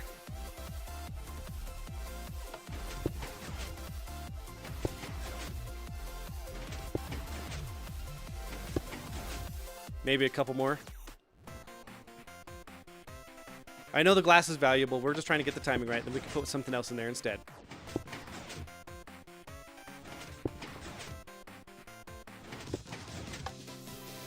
All right, let's take out a couple lines.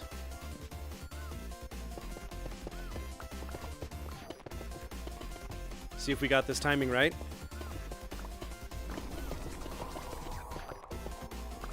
Boom. Okay. What'd you say, Barley? Did you know that Paul sped that song up to sound younger? I did not. What? Did he want to sound like he was 12 or something? Come on. All right, let's see if it works.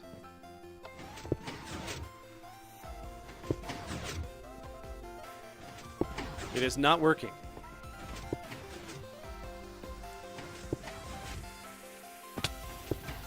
Okay, let's add a little delay. Hop!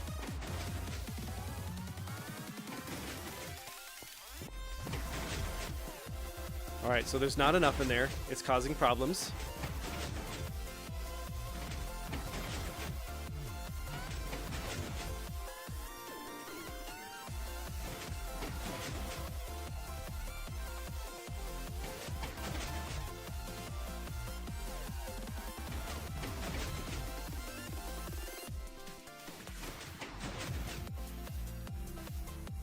Come on now. It needs to actually grow, though. Come on now. What am I missing? My favorite part is when it was like, we're in the foothills of the headlands, and it's just giant feet and heads.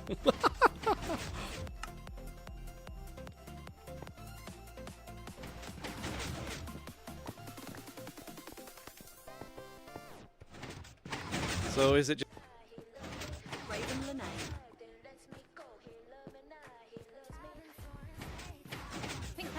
And Zara Larson. Okay, come on now. Somber and more. Turn off the ad for the Michael Jackson movie. Got it. Okay, so what's going on here? Why isn't it generating? Let's investigate.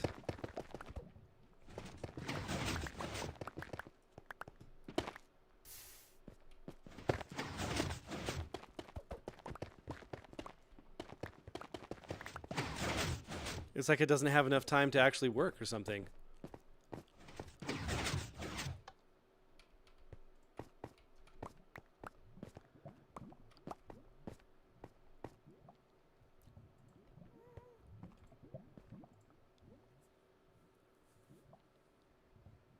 Why isn't that working, guys?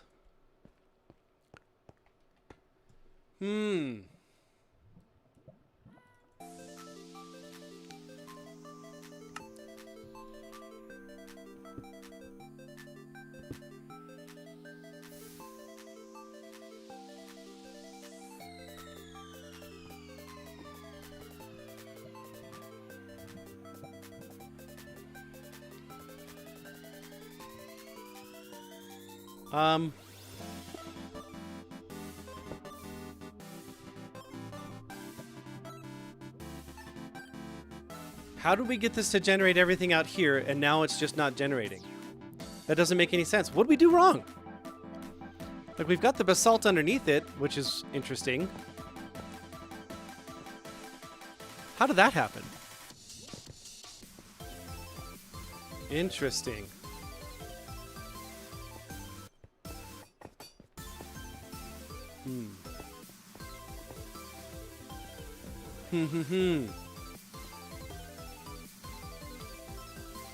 It's like the soul sand did everything. How did everything move? Did everything move?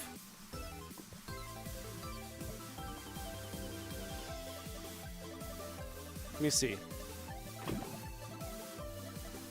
Okay, so there's basalt. How is there basalt underneath? Oh no! Okay, I know what happened.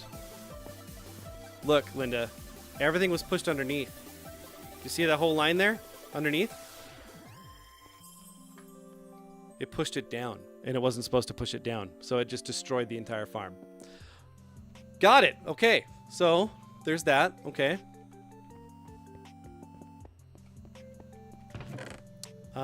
I think we need to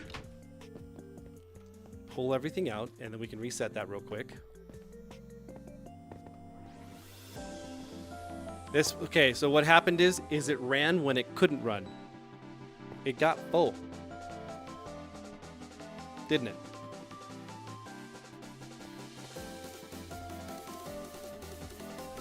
Okay, let's go get our buckets.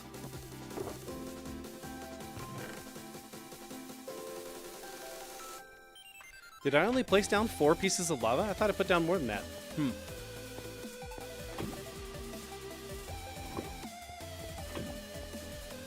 Okay. Let the lava disappear, and then we can fix the things. Yep. Yep, I done broke it.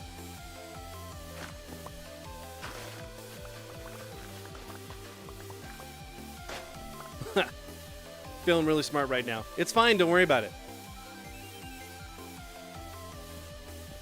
So if we put obsidian there, then that can't happen again. I didn't appreciate being flashed a photo of John and Yoko. Yeah, that's gross. That's gross. Yeah, we don't need to... Nope. Nope. Nope. Still nope. Okay, let's get our obsidian out. We can place that down. That'll make it so that it can't push those blocks down, even if it tries to. Okay, let's sleep. We're just about time for Mikey time. As soon as I get this placed, we'll do that. Okay, can you get some Mountain Dew ready for the festivities?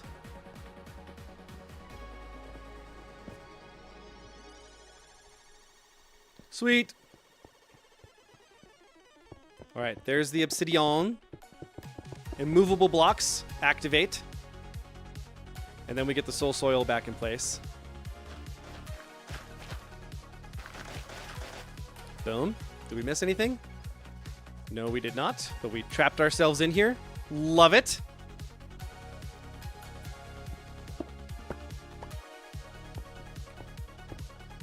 Okay, now we can place our lava back.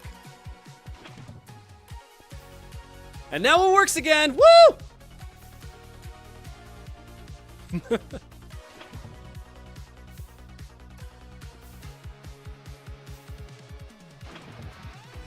And we need one more lava.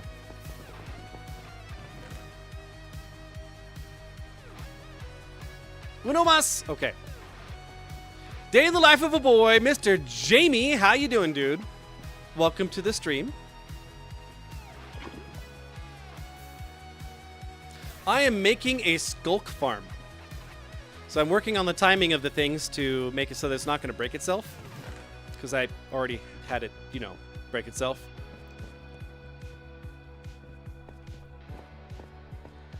All right, let's turn it on. Let's take a look-see. Boom. Okay, so we don't need to have that long of a wait. Let's take some of it out. Perfect. And then now it'll force. Is it still growing? How far is this going to go?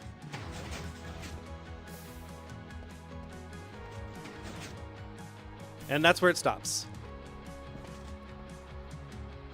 And it keeps pulsing, so that way we could get rid of it. So the thought is, now they fall onto this, they turn it into Skulk.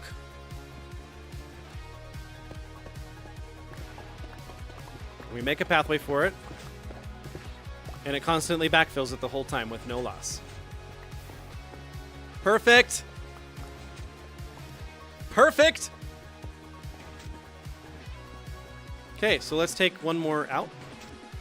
We'll see if this still works.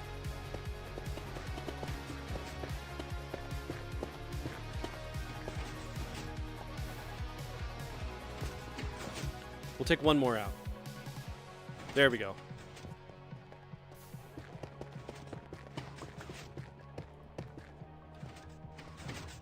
Perfect.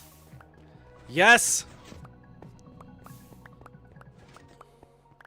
Sweet! We could actually turn this into a basalt farm if we actually truly really wanted to, which we don't. But, you know, it's a thing. It's true. It's possible. Okay, guys. It's Mikey time. Let's get into a safe spot here underneath this here place. And then we can switch our scenes. Oh, yeah. We're going to scooch over and make room for the micers. Hey, buddy. How you doing, hon? Home, buddy.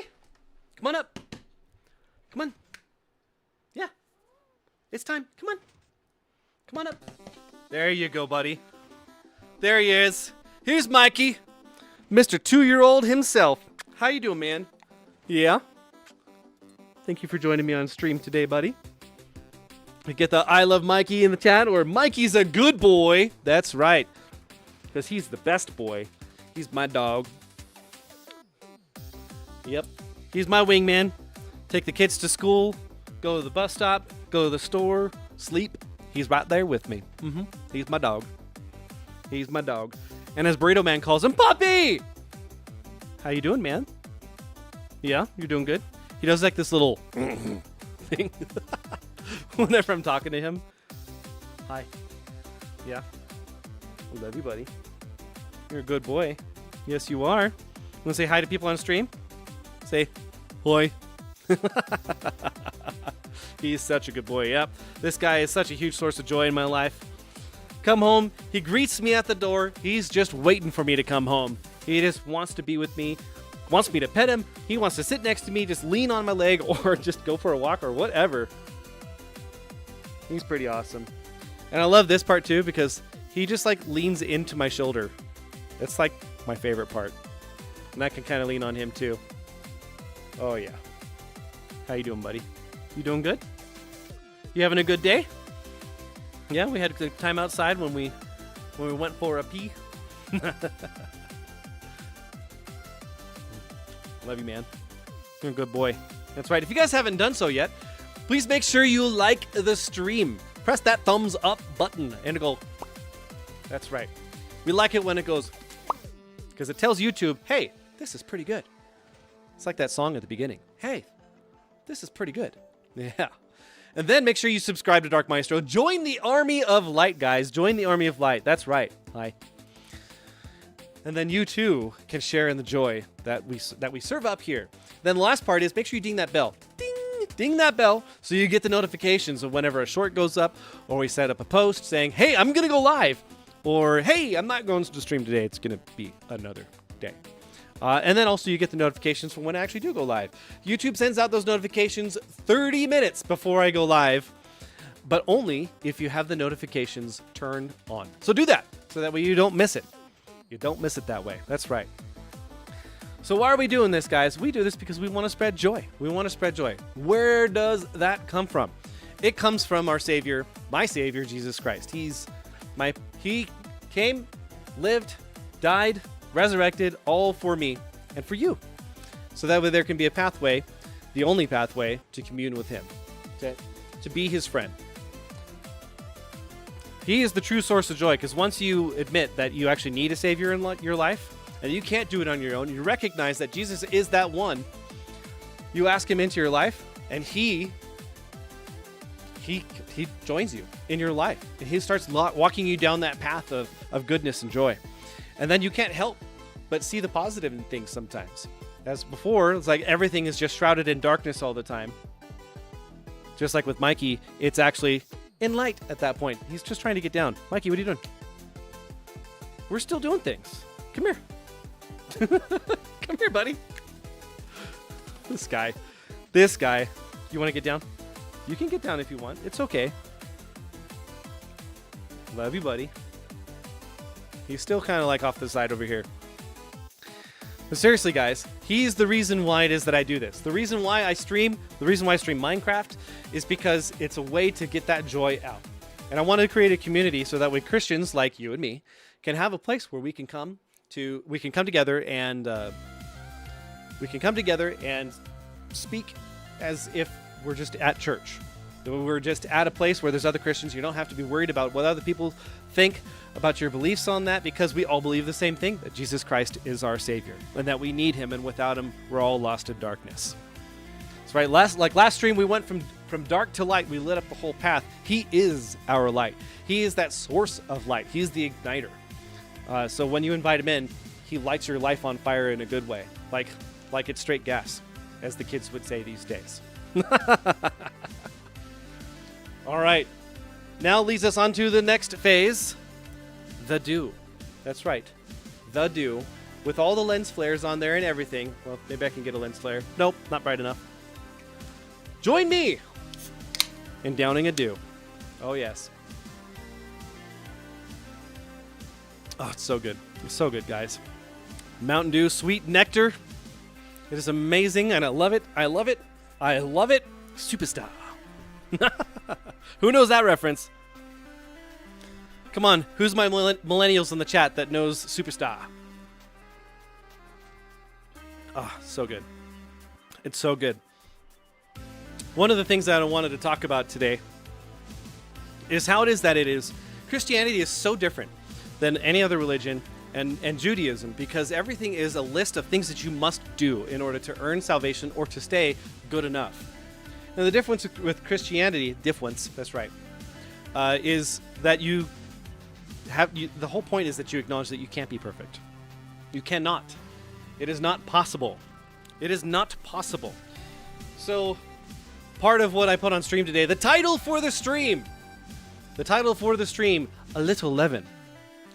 So, in 1 Corinthians chapter 5, verse 6, this is the NIV version. It says, your boasting is not good. And this is right after Paul just admonished the Corinthian church for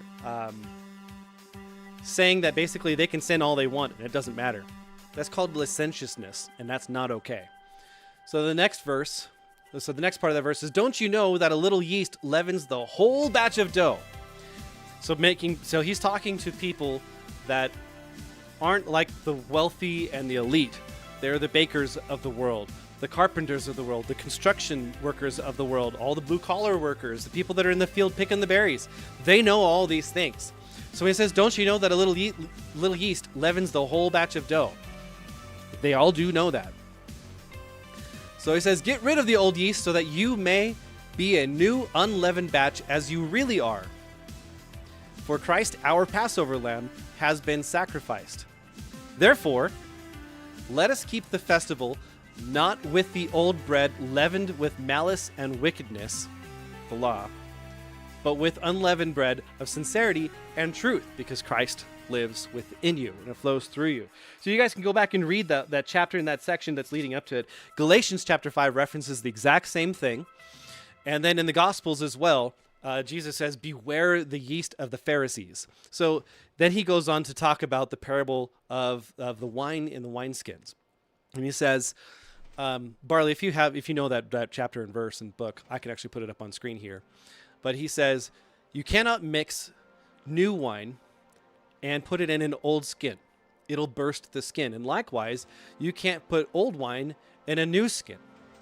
So this was in reference to what the Pharisees were teaching in legalism, in that you must do all these things in order to be good, in order to be good enough. And the law really was more of like a list of, hey, don't do these things because that's really bad. Don't murder people. Don't commit adultery. Don't steal from people. Don't have any other gods beside God. Like the only. I've been reading through the book of Isaiah recently. And dude, I'll tell you what, this book is intense. And he echoes this sentiment a lot. It's Isaiah 44. Let me pull it up here. Un momentito, por favor. Isaiah 44. So Isaiah 44 verse 6 says, "This is what the Lord says, Israel's king and redeemer." Remember, this is before Christ came. It was a prediction of what was to come. "The Lord Almighty, I am the first and the last. Apart from me, there is no God." So it's part of that rule is that because there isn't one, you can't just make one up. And he talks about as you go farther along in there, well, you know, you could make one and you can hitch it on your back and then you can put it up on its place and there it stays because it is powerless. It is absolutely powerless. There is no other God but God. He's the one that was before, the Alpha and the Omega, the beginning and the end, the one who never changes because he's outside of time. He created time and space itself. And that's the way it has to be. Now, if you go down the science route, you get down to what's called M theory. Who knows what M theory is? Get your fives in the chat. Get the fives in the chat if you know what M theory is. Because I do. I used to watch this channel called PBS Spacetime on YouTube. G found it when he was like 10. And they go over physics and quantum mechanics like it's intense stuff, and he found it. Did you just get a 4 in the chat, Cake? Jeez. So, M theory is basically what happened before the Big Bang. The spark of everything. Let's say that the Big Bang is what actually happened. Well, what happened before then? That's often the argument that Christians will give to those that believe that. You can't just have something from nothing. And they say, well, it's because it's a multiverse of membranes that rub together, and whenever the membranes of those universes collide, it creates a spark of a new universe, which was our universe. Okay, that still doesn't solve the beginning. Who was the first? What was the first? How did that happen? Where did it come from? Well, it comes from God, who was there before the beginning. It says I think it's in John, I tell you the truth, before Abraham, I am. And that's basically saying before he even existed, I was there the whole time. And it says in the beginning of John that in the beginning the Word was God, and Jesus is God. Throughout the book of John, Matthew, Mark, and Luke, he says that over and over again. And then it says in the very beginning in Genesis that there was God at the beginning, and the Spirit was hovering over the waters. That he created the heavens and the earth, and then the earth was formless and void, or without form. And then it says the Spirit, God, Jesus, the Father, was hovering over the waters. He was there from the very beginning. So what does that mean? I don't know. I don't know if this was the only universe that was ever created, or if there are others that are on there. He's unlimited, and that's beyond my understanding at this point. And maybe one day I'll be able to understand that and I can see it. But right now, that's where we're at. But he is the ultimate redeemer. Now, when it comes back to the wineskins, Barley put that in the chat. I'm going to look it up here. Un momentito while I look it up. Matthew 9. And it is verse 16 and 17. Put it back on screen. Do it. Oh, this is the patch. No one sews a patch of unshrunk cloth on an old garment, for the patch will pull away from the garment, making the tear worse. Now, this is actually something that happens today. Who's sewn a new patch of denim onto jeans when you have a hole, and then you wash it?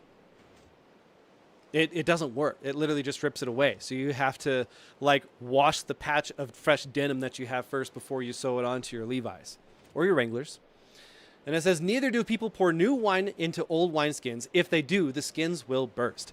The wine will run out and the wineskins will be ruined. No, they pour new wine into new wineskins, and both are preserved. So this section here is really talking to the Pharisees about what their requirements are. So putting it in context of what's happening. He's on a boat. So in verse 1, he stepped into a boat, crossed over, and came to his own town. Some men brought a paralyzed man lying on a mat. Jesus saw their faith. He said, "Take heart, son, your sins are forgiven." This is a declaration of him being God, by the way. I'm just going to throw that out there because that's what that means. And I'll prove it here in one moment. It says, at this, some of the teachers of the law, the Pharisees and the Sadducees, they said to themselves, this fellow is blaspheming. Fellow, because that's the word that you would use, definitely. Definitely that word and nothing else. Come on, fellow. Knowing their thoughts, because they didn't actually say it, they only thought it. They said to themselves, this thinking. Knowing their thoughts, Jesus said, why do you entertain evil thoughts in your hearts? Because saying that God is blaspheming against himself is evil. What do you know? What do you know? God can't be wrong. Because he's only good. Which is easier for you to say, your sins are forgiven, or to say, get up and walk. But I want you to know that the Son of Man has authority on earth to forgive sins. Which is saying that he's God, because no one has authority to forgive sins except God himself. So he said to the paralyzed man, get up, take your mat, and go home. And the man got up and went home. This is, dude, Forrest Gump, I'm telling you, he got the whole book was written with this in mind here, and how the Bible says this stuff. He said, get up, take your mat, and go home. And then the man got up and went home. If you say it in the Forrest Gump voice, it makes a lot more sense. When the crowd saw this, they were filled with awe, and they praised God, who had given such authority to man, who was also God. As Jesus went on from there, he saw a man named Matthew sitting at the tax collector's booth and followed. He said, follow me. And he got up and followed him. While Jesus was at Matthew's house, a tax collector, many tax collectors and sinners came and ate with him and his disciples. When the Pharisees saw this, they asked his disciples, why does your teacher eat with tax collectors and sinners? How dare you? So he says, on hearing this, Jesus said, it is not the healthy who need a doctor, but the sick. The Pharisees believed that they didn't need any help. That's what this means here. They thought that they were totally fine, that they were justified in God's eyes with everything that they were doing. They felt like, we don't need that kind of a savior. We need a savior from Rome. We need a savior from our political oppressors. That's what we need. We don't need someone to make us good people. Come on. We've got Torah for that. So he says to them, it's not the healthy who need a doctor, but the sick. So the sick are those who profess to be sinners, that know it. And it lists out specifically tax collectors in that because they were considered the betrayers. The Jews who chose to be tax collectors worked for Rome to extort their fellow Jews for money. That's how they made money. So then after it says, but go and learn what this means. I desire mercy, not sacrifice, for I have not come to call the righteous, but sinners. So remember, going through Samuel, we talked about what happened when Saul decided he was going to go do his own thing when he was told to go destroy the Amalekites. Well, it's okay. I didn't destroy all the livestock because I'm just going to go sacrifice it. And Samuel says, why do you defy God like this? Don't you know that God desires obedience over sacrifice? So then the next part of that is, I desire mercy, not sacrifice. It's like sacrifice is always a secondary thing. So then it says, then John's disciples came to him and asked, how is it that we and the Pharisees fast often, but your disciples do not fast? And kind of goes through, well, okay, Jesus is with us. We're not going to fast. And this is a different topic, so I'm going to kind of glaze over this. How can the guests of the bridegroom mourn while he is still with them? The time will come when the bridegroom will be taken from them. Then they will fast because, he was going to die. Then he says this right after that. After saying basically, hey, I'm going to die, and they're going to be really sad about it. Then he talks about that no one sews a patch of unshrunk cloth on old garment. He talks about the wineskins so that they don't burst. Why is he saying this in this order? Because he said, I did not come to abolish the law. I came to fulfill the law.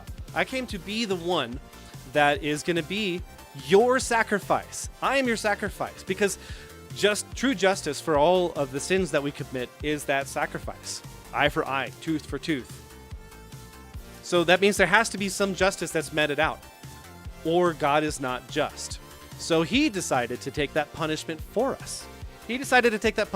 So whenever we decide, no, I'm going to be good enough to justify my salvation, you're basically saying Jesus' sacrifice, where he was flogged and put onto the cross and died for us, that it wasn't enough, that you actually have more to add on to what God did for you. What?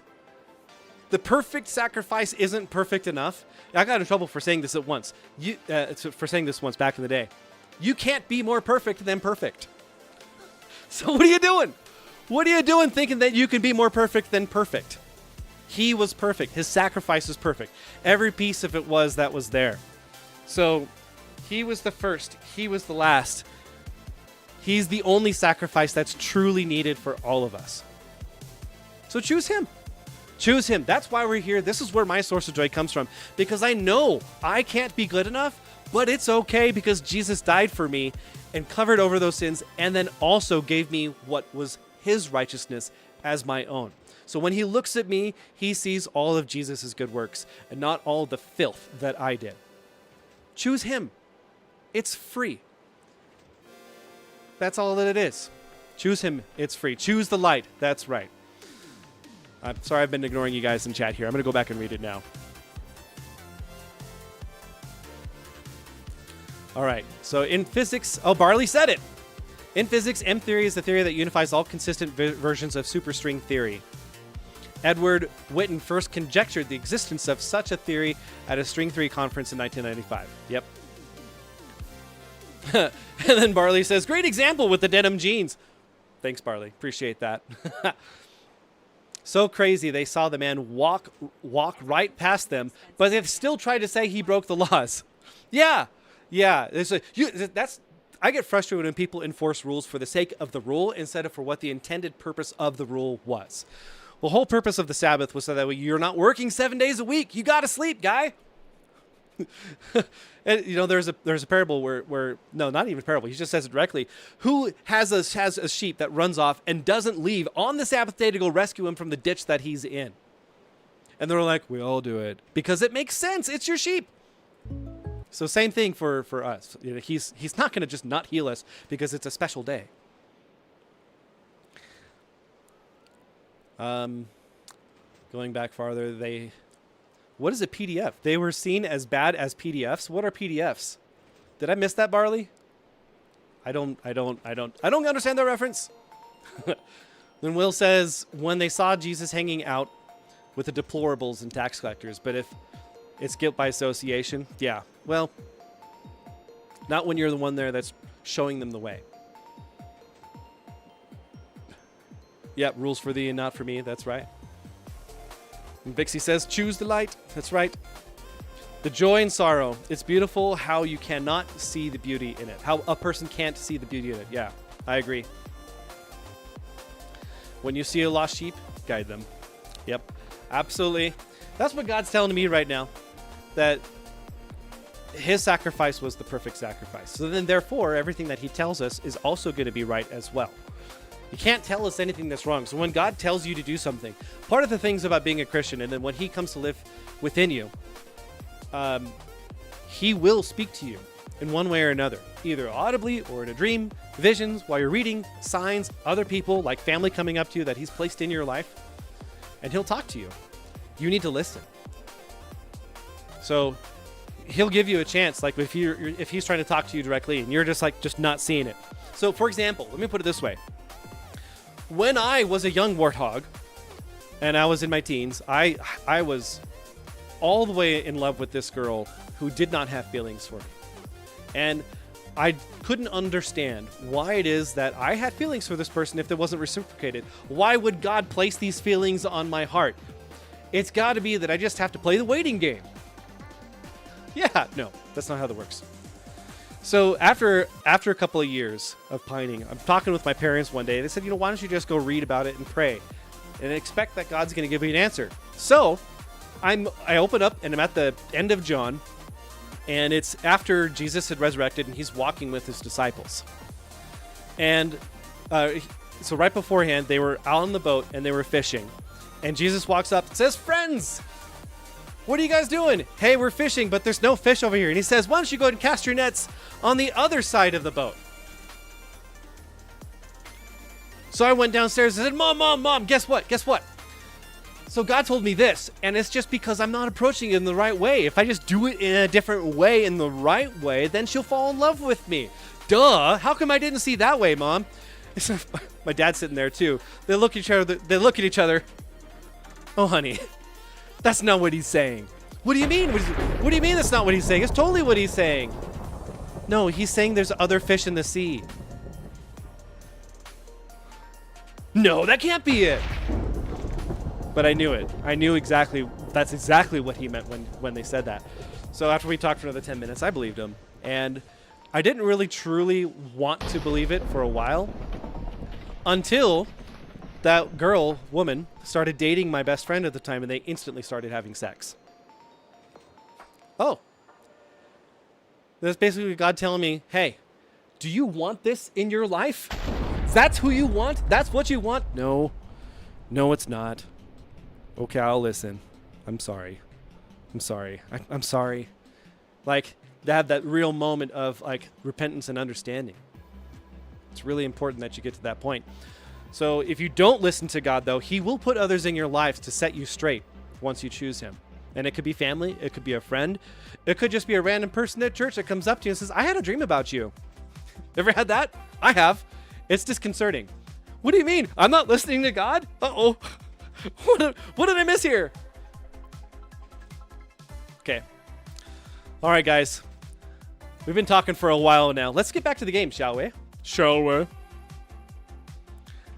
Barley says, so we are saved by grace, but the paradigm towards sin, yeast, leaven, changes so that we no longer love it because the Holy Spirit now lives in us. So refrain from confusing salvation through grace with licentiousness. Yep. There was a thunderstorm while we were going. Did you guys hear that? I heard it. I done heard it. We collected a bunch of stuff. We need to put some things away. Oh, I love talking about the things that I'm learning in the Bible, guys. It's so neat.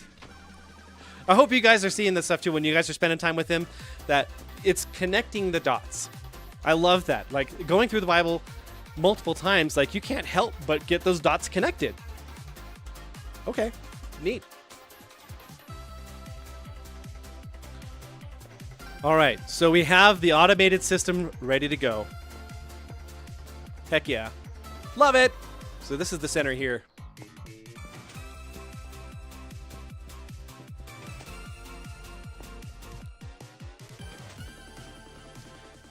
So I think we need to leave that there. Yes, we do. Okay, let's turn it off for now.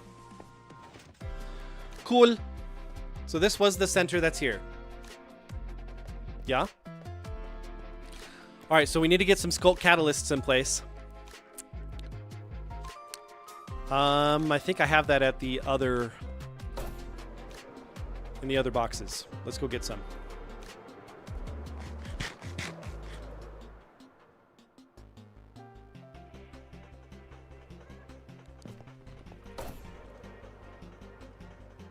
There we go. There we go.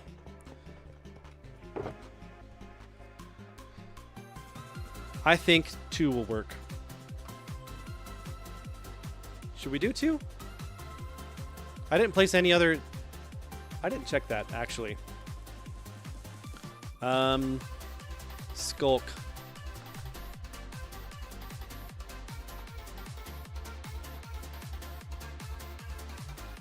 I looked it up earlier, but I don't remember which blocks they were. I want to make sure that Prismarine is not one of those blocks that can change, because that might be problematic.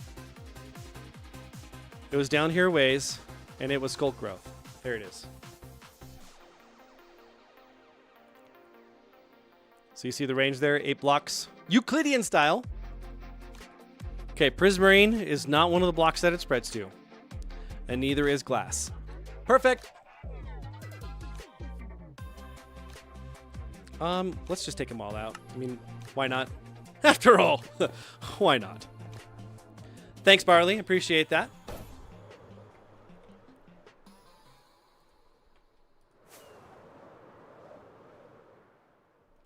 I think we need to get ready for the bed. TikTok isn't just for young people. Oh, nope. Not doing that ad. Sweet. We sleep. We get the rest. We take our Sabbath. Heck yeah. Boom. So, yep, I think we definitely need to spread this out the rest of the way.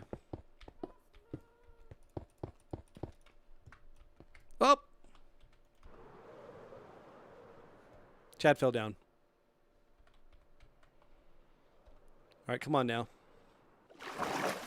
Let's get the things in place.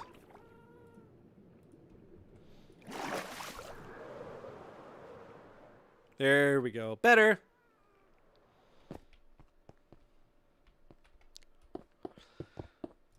Oh, much better. Chad? Who's Chad? Ellie's dad! Oh, we're not allowed to say that anymore? I forgot. Did I not?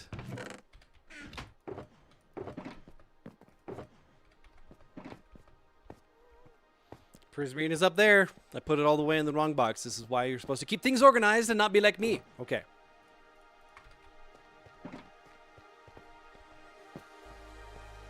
Sweet.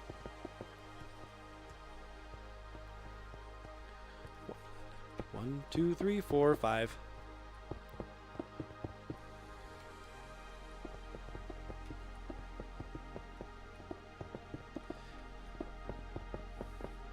Breathing room. Yes. Tomorrow, me and my friend Alex might try to get our friend involved in our church. We always think of him and worry he's going down a certain path, so I pray that he does good by God, or at least tries. You know, I'm gonna hit you with a Yoda quote. Do or do not. There is no try.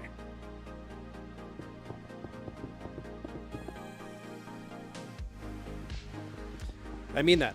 Like, when it comes to Christianity, there is no trying it. It's either you're all in or you're not.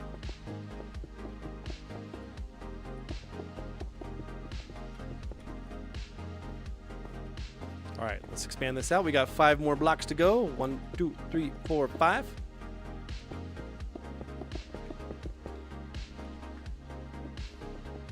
I was not planning on building this big of a platform down here, but you know, sometimes things happen.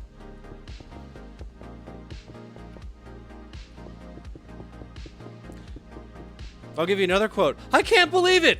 And that is why you fail.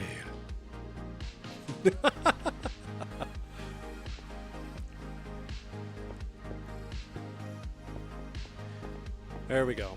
Okay. So now we need to make our mob spawning platform. Okay? We can get the skulks in place.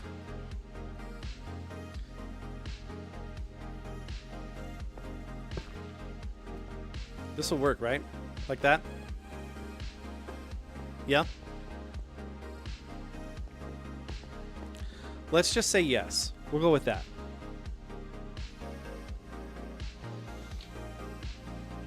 Okay, and we need to put some things away. Let's get our obsidian put away, because we don't need that on hand.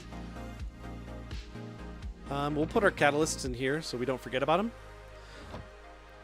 We're mostly done with the redstone for now. We're probably going to have to come up with a system in order to get the mobs down. But it's just going to be a generic mob farm.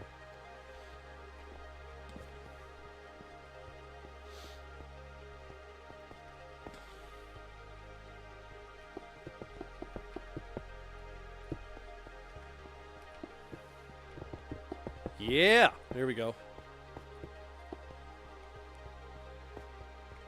Okay, yeah. So now we can actually be here and take care of all of it. Just go. Okay. Let's move some of our stuff out so that way we're not in the way of ourselves. Do we need the ice still? Also no. Whoop.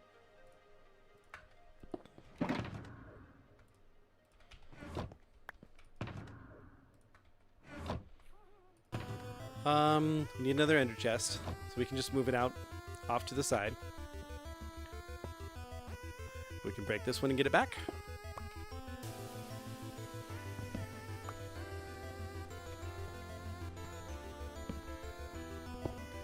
What was in that one? Oh, that's our good stuff, right? Because we got the hoe in there that we're gonna use. Okay, we used almost all of our prismarine yet again.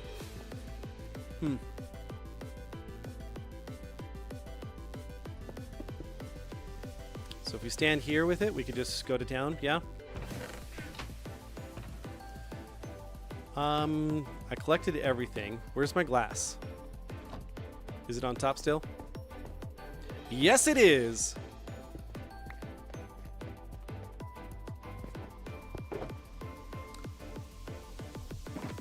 Did I take all of the prismarine? I think I did. Let's go get it. Thought it was... Okay. Can't believe it's not butter. Yeah. Pretty soon you're going to start quoting the Better Butter commercials. Barley says, either the paradigm and attitude towards sin changes upon the Holy Spirit coming to live in us, or it doesn't because he is not there. True. I thought it was a booger, but it's not. And then Barley says, and he comes to live in us when we ask Jesus to be our Savior from the repercussion of our sins, and they come in and live in our hearts, believing him to have come back to life after 3 days. Because he's God. Yep. We're on a mission from God. Let's get some more prismarine. We're using a lot of that stuff, but it's okay. We've got a farm for that. That's like our mantra, isn't it? I got a farm for that.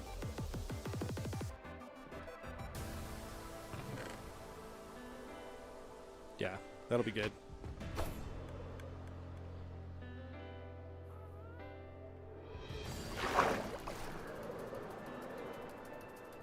Yeah, there it is.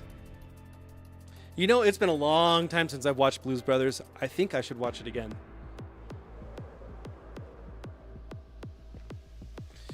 All right, let's set this up. Beep. That drop on that song is pretty good. I like it.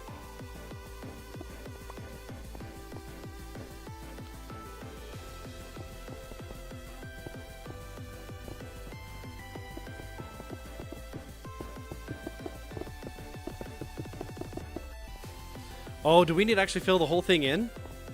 Yes, we do. Yes, we do. That way it'll have a place to drop. Unless we're going to do... Well, we could use a whole lot of iron for this, guys. Do we want to? Do we want to do like a whole hopper thing to collect all the things?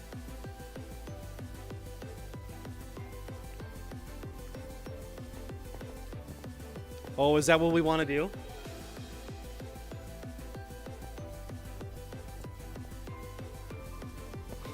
Sources say yes.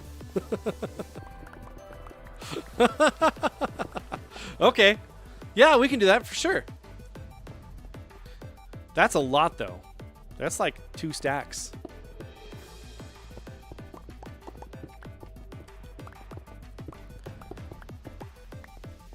That means that we're going to have some sort of collecting system. Blah, blah, blah. Okay. Let's take out a redstone box again because that's got the things. I don't think we have enough for that. Well, we have 7.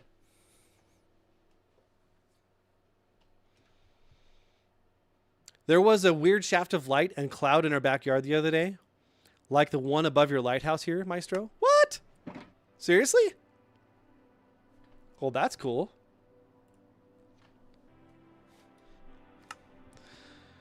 Okay, so now if we're actually going to do this, we need to take our chests, of which we have plenty. Our wood, to make more chests, of which we also have plenty. And all of the iron, of which I also have. That's right. Plenty. Let's put this away.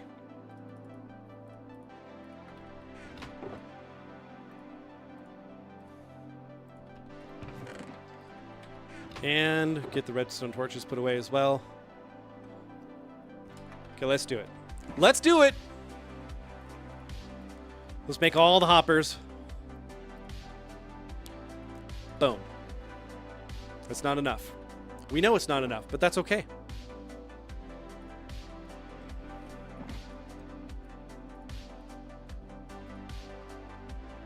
And it's getting there, but it's still not enough. All right, how are we going to do this? We wanted to have this line that's going to go down. Probably to the center point, right?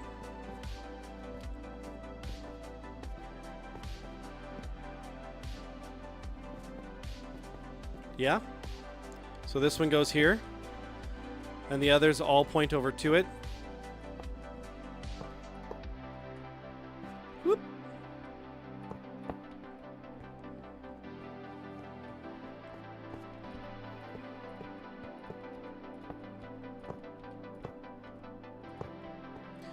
There we go.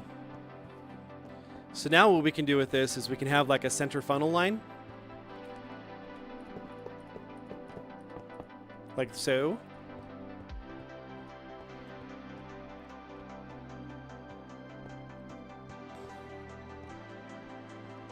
Yeah. So how are we going to do this then? We still need a lot more. Yep. And we need to sleep. It's nighttime. Darkness is not my friend anymore. I said that last time.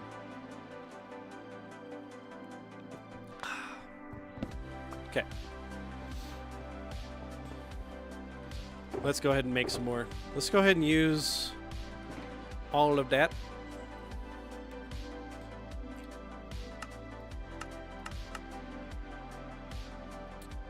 Boom and boom.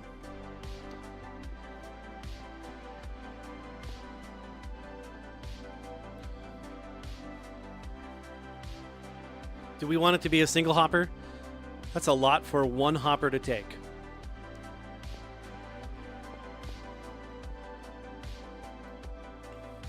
Probably not.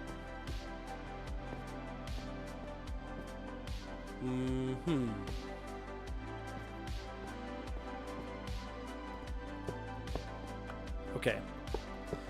Let's make these as well, because I think that we're going to get a very decent amount, and we can have chests that will go there instead.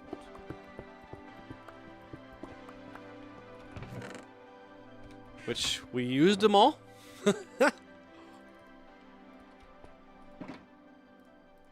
Make all the wood, make all the chests. Let's go. Whoop, that's not the place that I wanted to put it. Nope. Nope, nope, nope. Mother's Day even more special at home. There it is. Okay, I found one of those wheelbarrow videos and sent it to you on Messenger. I shall endeavor to watch it as soon as the stream is over. There we go. Good. Das ist gut. Ja. All right, so let's finish off this side over here. So we know that these are just gonna whoop. How can we make this the fastest? How can we make it the fastest? I don't know.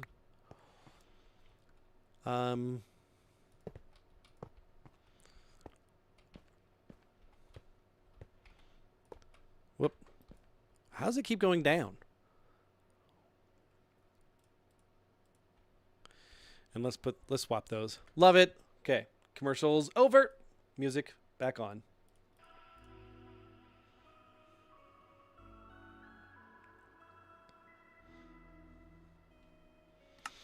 Okay.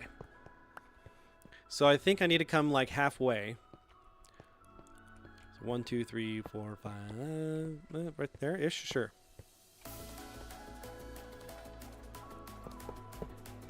So then from here, everything else will turn.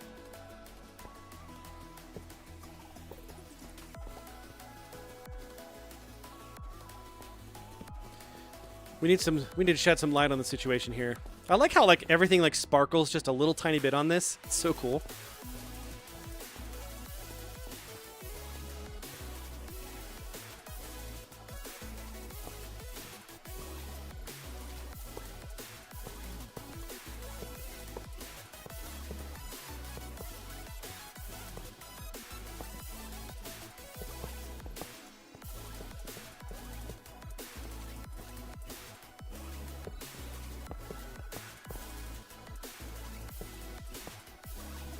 Okay.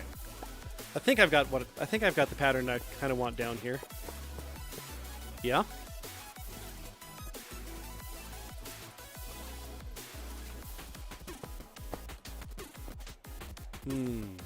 Okay, how am I going to do this? I need to break out of here.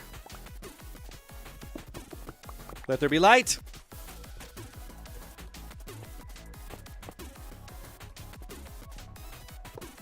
Okay. We used it all. We need like another stack of them. Goodness gracious. Okay, we're using... Can we use the bamboo for that? Nope. Mosaics are unable to be used for that. Got it.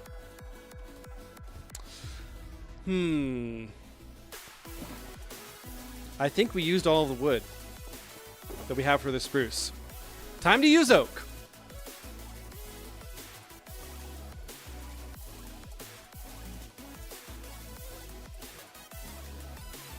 And 30 more. Boom. We got 41 more. Help me, Tom Cruise. Help me, help, bro.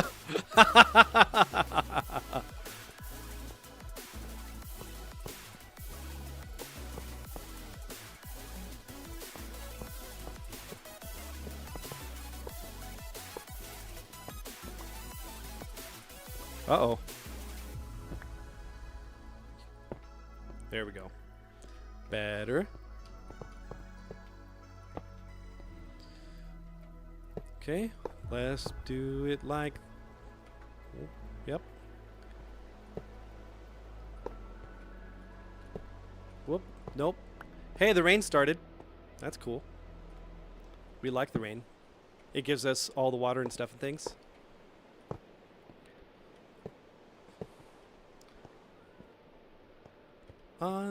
Is that as far as we're gonna go here? I think so. Yeah. Okay. A virus. Hey, that was on, that's what I like named this part of the stream. You guys saw that part with Mr. Smith on there, right? Agent Smith. You know, there's another organism on the planet that is like humans. It consumes all the resources and moves on. It consumes the resources and moves on. Do you know what it is? A virus. That scene is so interesting.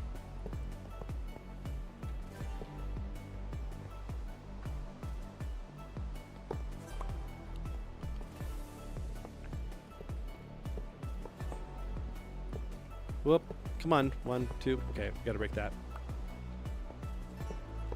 Okay, look, Linda. We're using everything we got here.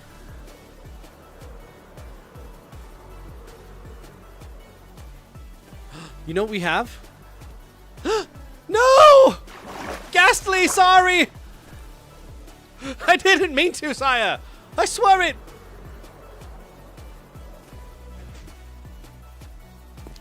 Alright.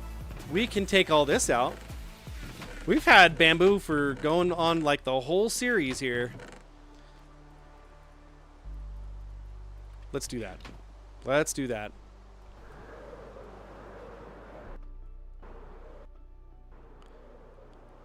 There it is. Boom.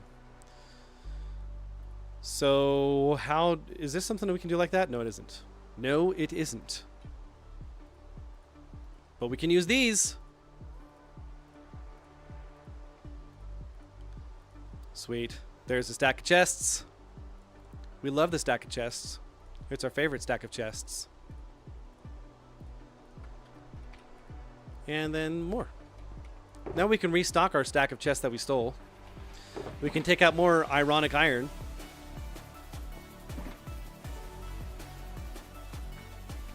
And we can make more. Boom! Love it.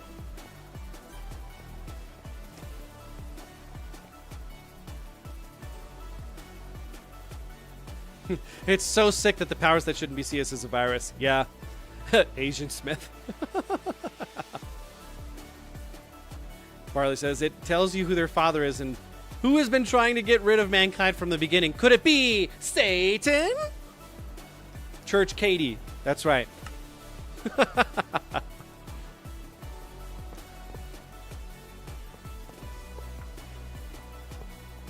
There we go.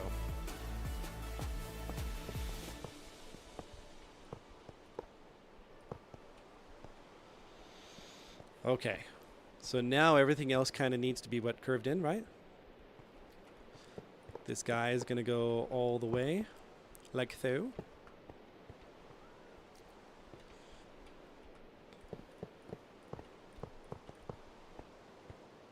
Mm-hmm. Yep, that's where we're going. I haven't used so many hoppers in a long time since we put together our storage system initially. Like, that's the last time I went through stacks of hoppers all at once. Goodness gracious.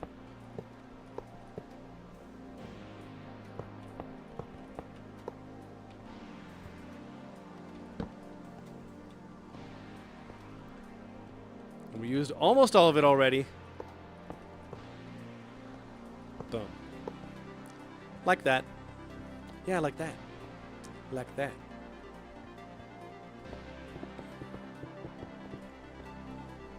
Sweet. All right, so then from here, this is like the do not collect area. So we're just going to block this off. We're not going to be able to gather that far anyway. But if we had multiple people here, we could. Potentially. Is this farm oversized for our needs? Yes. Does it matter? No.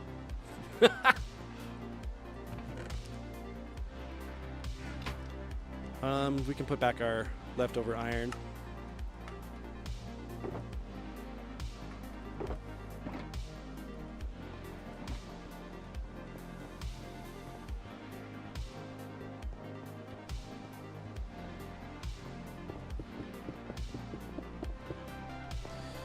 There we are. Almost there. You know, I'm pretty certain there's not supposed to be like a bobbing animation whenever you're crawling, but here we are.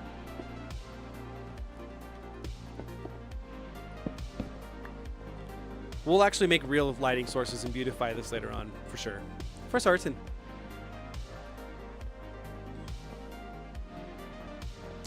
So really what we could do is we could stand with... What if I did like a half slab there? Would that work?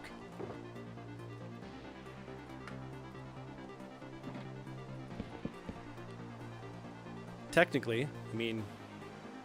Yeah? That way we could still access the chests. No, that's fine. I don't mind that. Let's do that.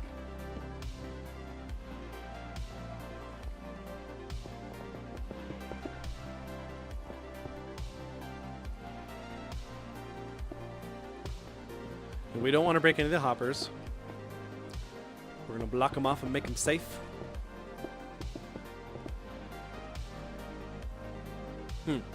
Okay.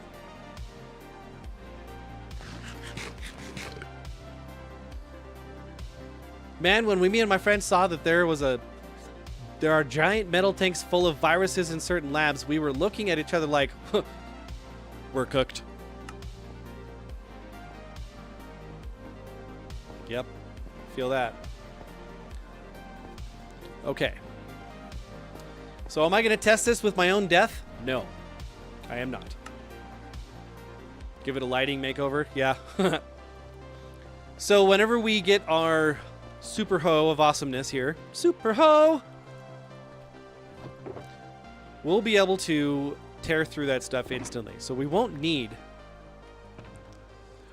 we won't need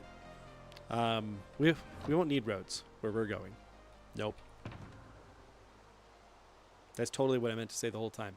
But that's where it went. We won't need a beacon in order to insta-mine. Like if we were to try to do this one to insta-mine the basalt, yeah, we would need a beacon. And maybe we'll actually do one and just have one shooting through somewhere, but meh. We've got like 20 beacons in this world already in this area, so I don't know if we need to have another one right here. Okay, so I think this spot is pretty much ready to go. So now we just need to make the spawning platform, right?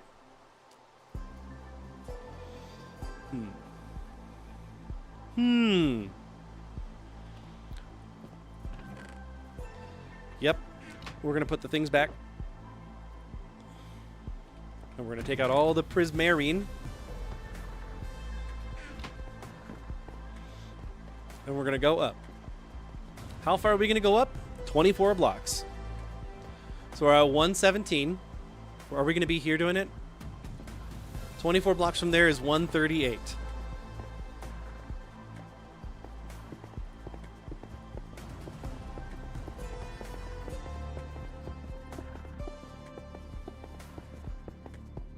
Let's just go one more for good measure, just in case it decides not going to play nice. Get that the center point there.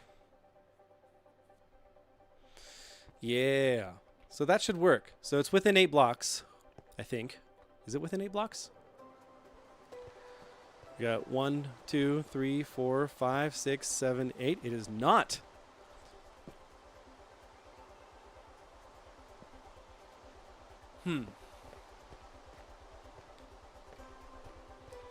2, 4, 5, 6, 7, 8.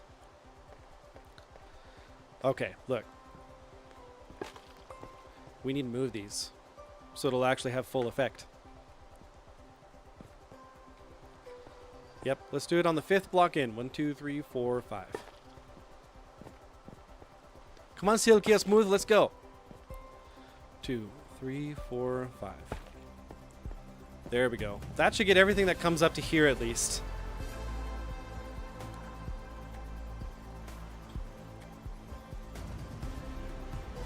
Maybe we need a couple more. We have more. We can do that.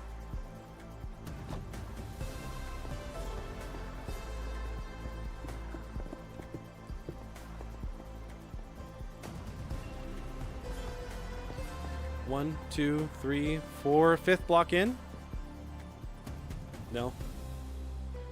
Let's go right here, right in the middle point, so it can get that middle point. And how far is that? 1, 2, 3, 4, 5, 6, 7, 8. So it'll get all the way up to here. And then as this gets more forward, 1, 2, 3, 4, 5, 6, 7, 8.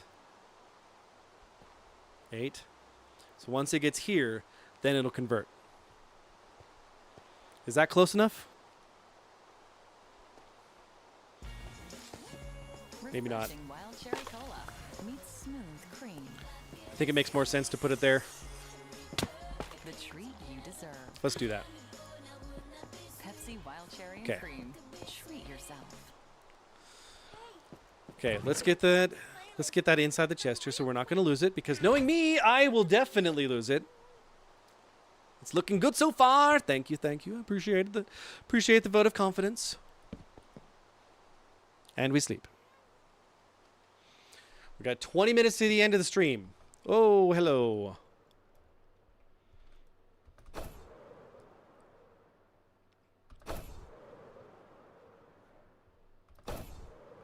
Okay.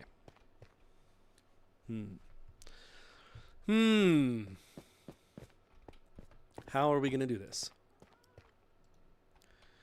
Let's go up there. We can just expand it out and start going to town.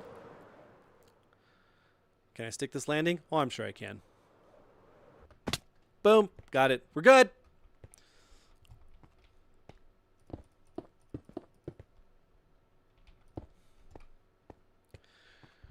Oh, the music came back. Good.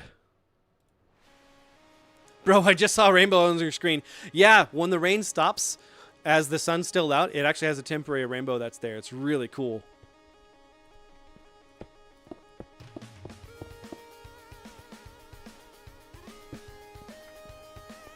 One, 2, 3, 4, 5, 6, 7, 8.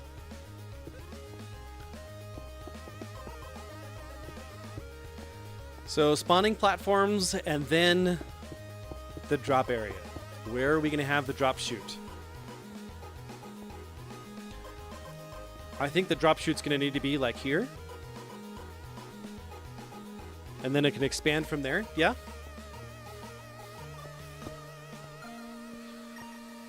All right. So we need to think about this. How are we going to make it so that these mobs fall down automatically? How are we going to make it so that no spiders spawn so that way those don't fall down too?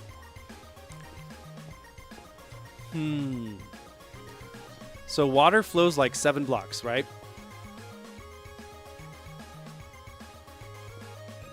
So if we had it from the drop chute there, so we'll just make this the drop chute. We're going to make it a 3x3.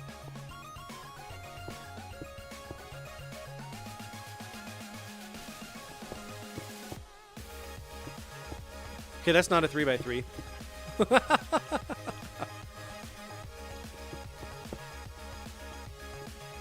There we go. That's better. So this will be the drop chute. We'll need to have trapdoors on that so that way they'll actually fall down, potentially. Okay, so then we can go 6 blocks. 3, 4, 5, 6. So we need to take out the outer edge. This is going to be our limit for spawning because that's our limit for pushing with water. So what I'm thinking is we can have like an automatic water dispensing system that's on here along the sides to push all the mobs periodically towards the center here. And then they'll all fall down.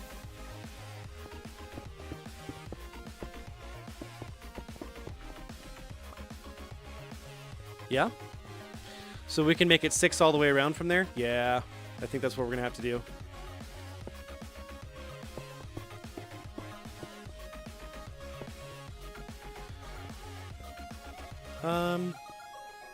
Yeah, I think that's it. 1, 2, 3, 4, 5, 6. Boom.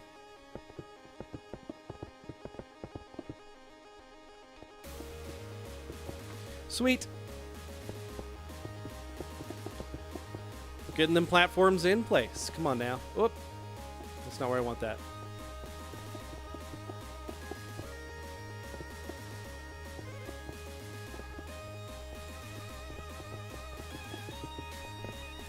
Okay. So that's almost there. And you can come out 5 on this spot. 2, 3, 4, 5.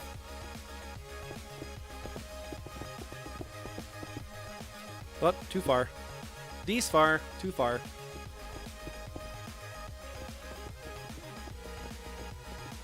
Oh, I love the middle click pick block. It's so nice. It was one of the reasons why I switched to the PC from the Switch. Did you guys know that? There's a video of a dude. He's like, yo, I'm gangsta, but guess what? I see y'all a rainbow. My ex probably at the end of it. Her gold digging herself. Okay. Okay. All right, so now if we're going to have these as spawnable areas, and then we're going to have the water that flows, we need to have a wall barrier.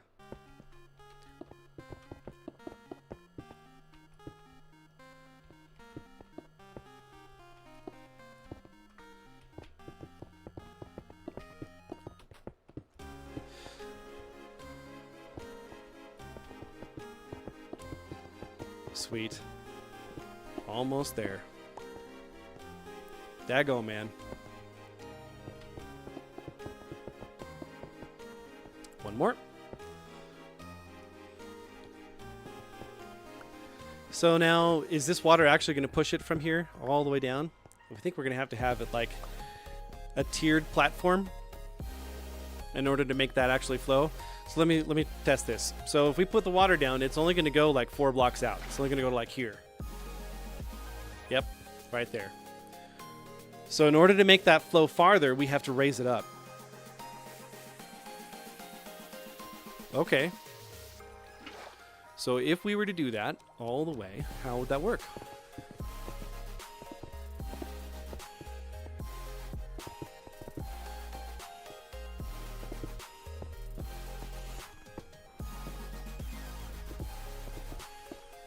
We got to step it down.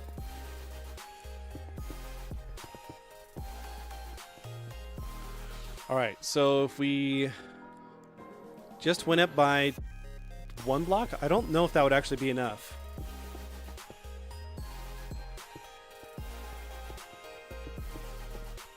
Let's test it.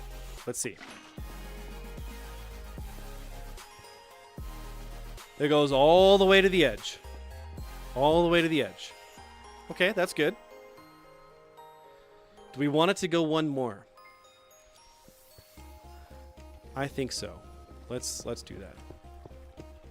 And it should extend over and then go all the way down. Oh, is this going to cause problems? No, it's not. Okay.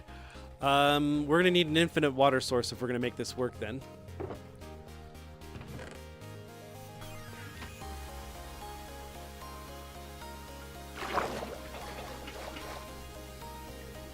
Okay, don't want to hit the gas. Okay, good.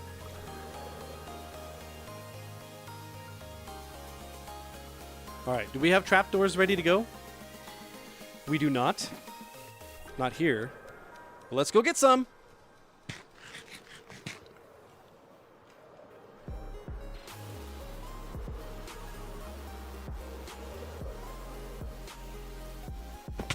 All right, what are we going to do? Birch? Yes, we're going to do birch. We're going doing birch. I said what I said.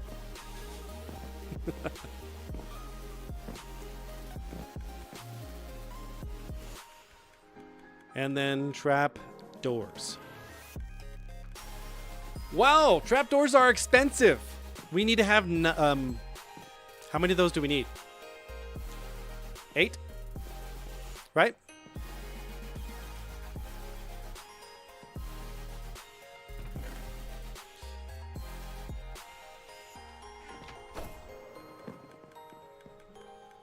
All right.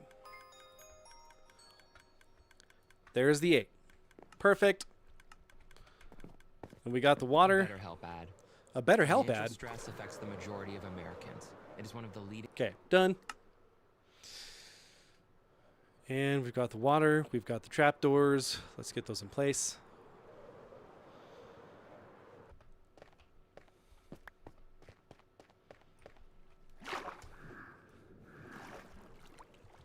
Boom. All right, so we get the trapdoors. We put them on the upper end so we can fold them down like so. And then we get one in the middle here. That should do it. That should make it so that the dudes will actually go down the way they're supposed to go down. Okay. Sweet. So we don't actually need to go up that far, do we? Do we? Do we? I said what I said. That's right. And music. Oh, did I run out of blocks again? Goodness gracious, man. We are using so much prismarine, and I love it. It's like we have it for a reason. To be used.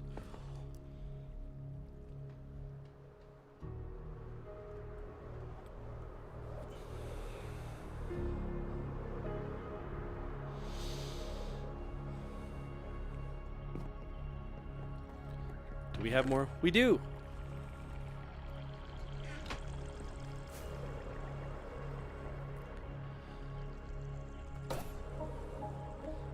It is so pretty. I love that. They did such a good job of building that out in this game.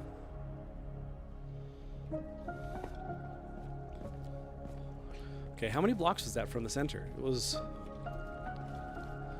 1, 2, 3, 4, 5, 6. 2, 3, 4, 5, 6.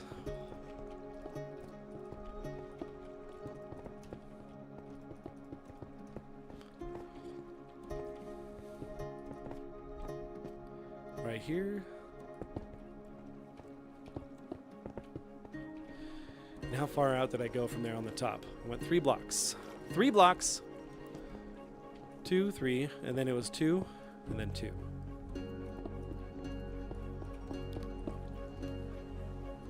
Yeah? Like so.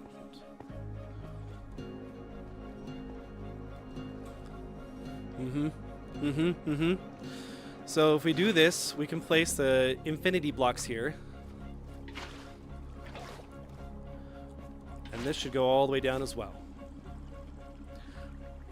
Yes, perfect. All right. I need a moment. Gotta go do a bio break. Is that what they're called now? Give me a second, guys.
El Maestro has returned.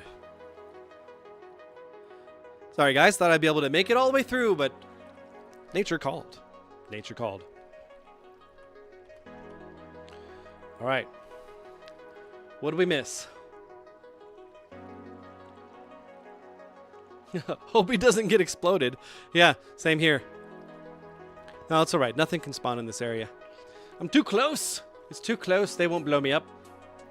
The Mountain Dew. Yeah, and then all the coffee before that, too. Yep, definitely did it. My bed's down there.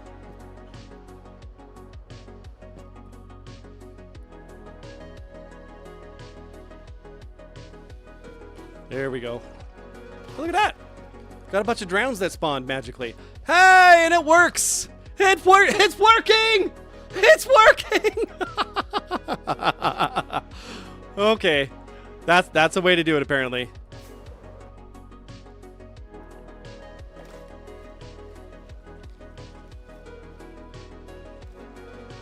All right, so we got 2, 3, 4, 5, 6.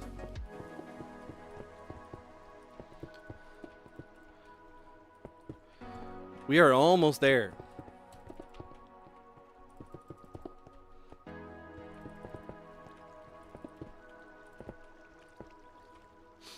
Okay.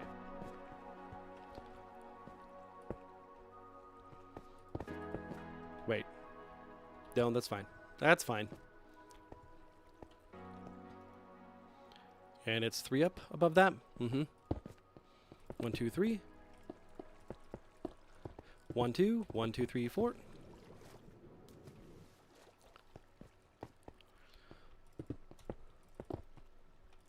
Make Mother's Day Whoop, even whoop, more whoop, whoop, whoop, special whoop, at whoop, Whole whoop, whoop, Foods whoop, whoop. Market. That's called a commercial. How about no, Scott? It works. Yeah, you know, that quote works in 2 ways. Because I was actually doing that from Star Wars. Episode 1 with Anakin on the pod after he turned it on. It's working!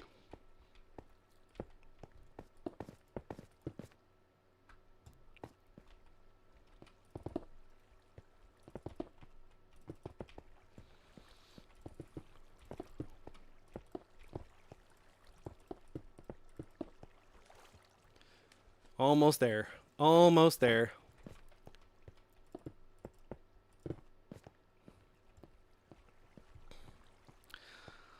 Okay, so we know this is going to work. Do we want the infinite source blocks there? No, we don't. All right, so how am I going to block that off then? Let's pull them back up. And music be back. Perfect. Yeah, let's block that off. So I need to make sure that if I put a water source here, that it continues to flow down the right way. So if something is here, where are they pushed? Perfect. That's what we need.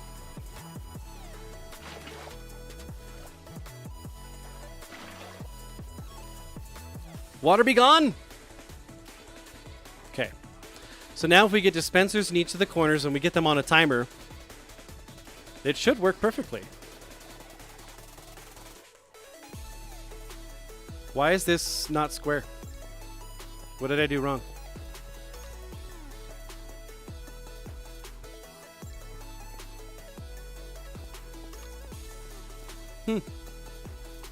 How did I build this? 1, 2, 3, 4, 5, 6. 1, 2, 3, 4, 5, 6. 1, 2, 3, 4, 5, 6, 7. Ah! Okay.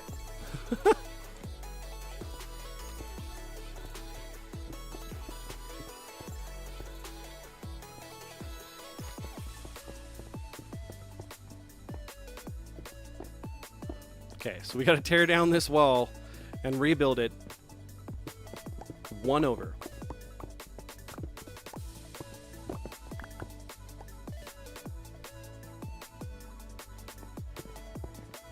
There we go.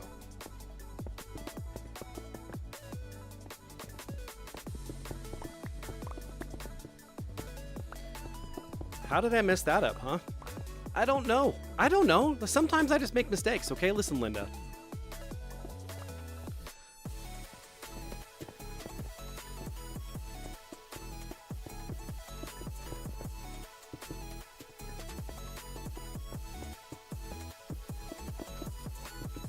Whoop. One more. Come on now.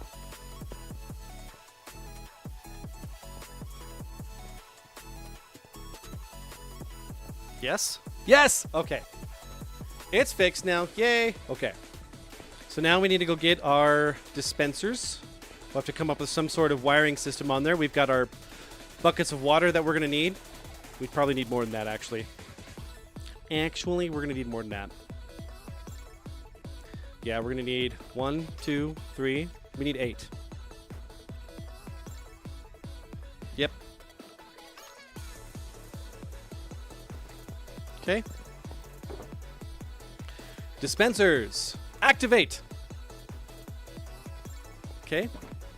And where do we have the iron for the buckets?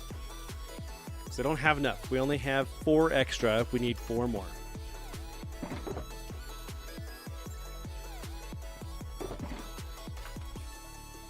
Okay.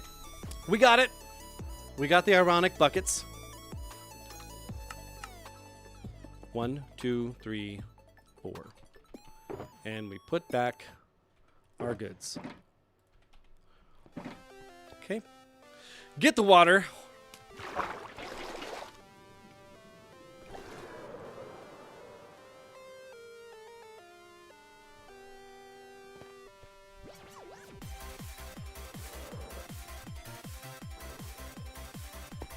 All right.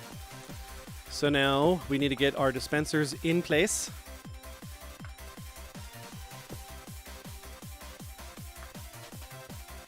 Yeah.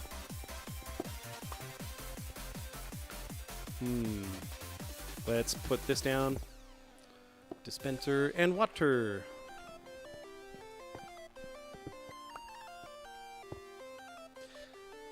I don't think I've actually set this up before. I've thought about it and talked about it for a while, about actually trying to set up like an automatic water dispensing system that washes them down, like the spider down the web.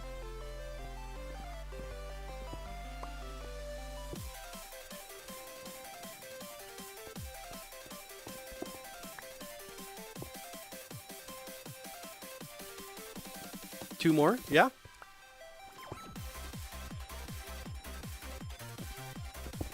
Yes.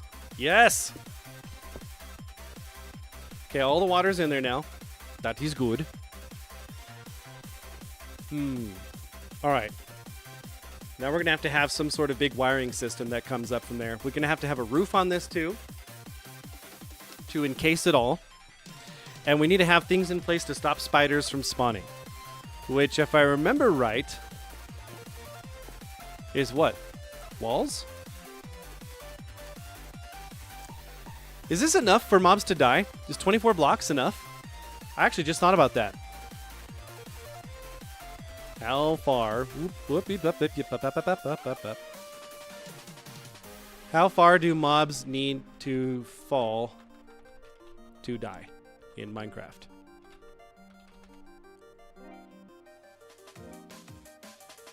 Zombie, skeleton, and creepers, 23.5 blocks, which we did 25. Perfect. We accidentally did it right. Love it. Okay. Okay. So if we're going to have a wiring system, I think we need to get our glass out. So it's not a spawnable area. Let's do it. Do we have enough of that? Probably not. Let's get a couple more stacks. Boom.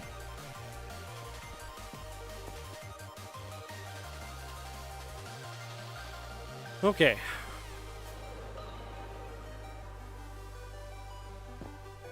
Trying to think about like how we're going to go about doing this.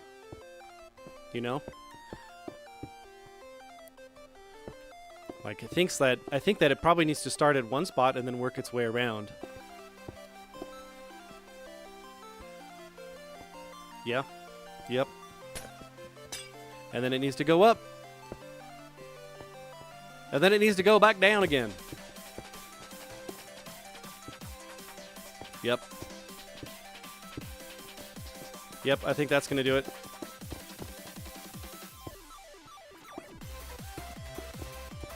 Whoop.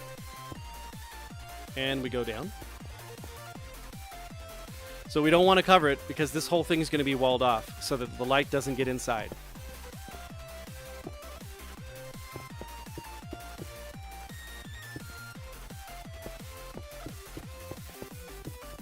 Yes.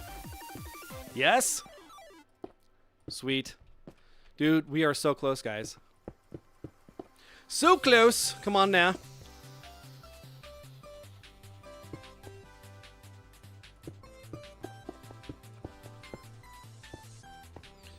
Yeah, I kind of did this a little wonky, didn't I? It's all right. We can go back down and collect our leftovers here. Okay, we eat our leftovers. We don't throw stuff away.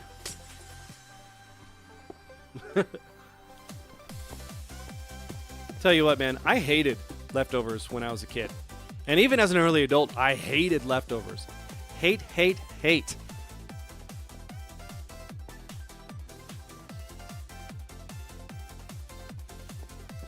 Trying to think how this is going to work. We're going to need repeaters and redstone dust. We'll need another clock of some sort in order to try to trigger that. Look at that. It's all glowing. Perfect. Perfect.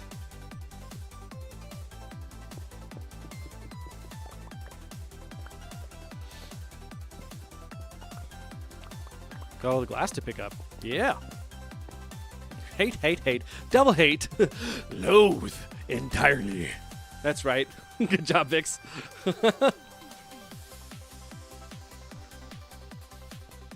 I need to put back the ink sacks with the glass. And we need to take out our redstone dust and our repeaters.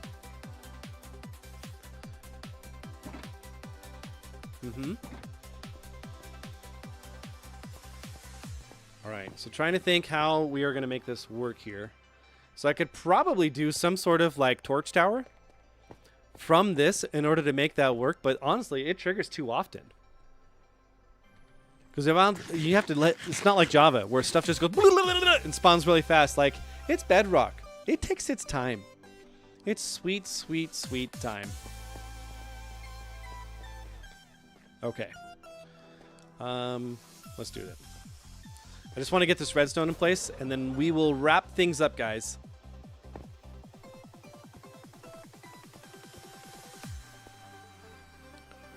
Okay, let's just get the redstone dust down. Ah! I heard that. Did you hear that? I done heard that. That was an oh man moment right there. What? Okay, look. Listen, Linda. We're placing down torches to stop spawning for now.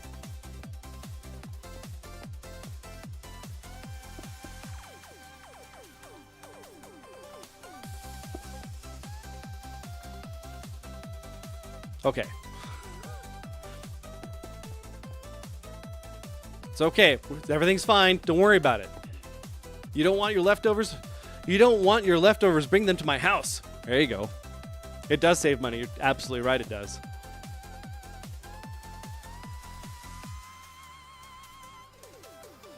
All right, let's do this. Okay. I think I'm just going to have something that's probably going to go from the corner over here. So this is probably going to be the start point, this spot here, and it'll just go around. It'll have to. Thanks for hanging out, Will. Appreciate you, dude. What movie are you going to go watch, man?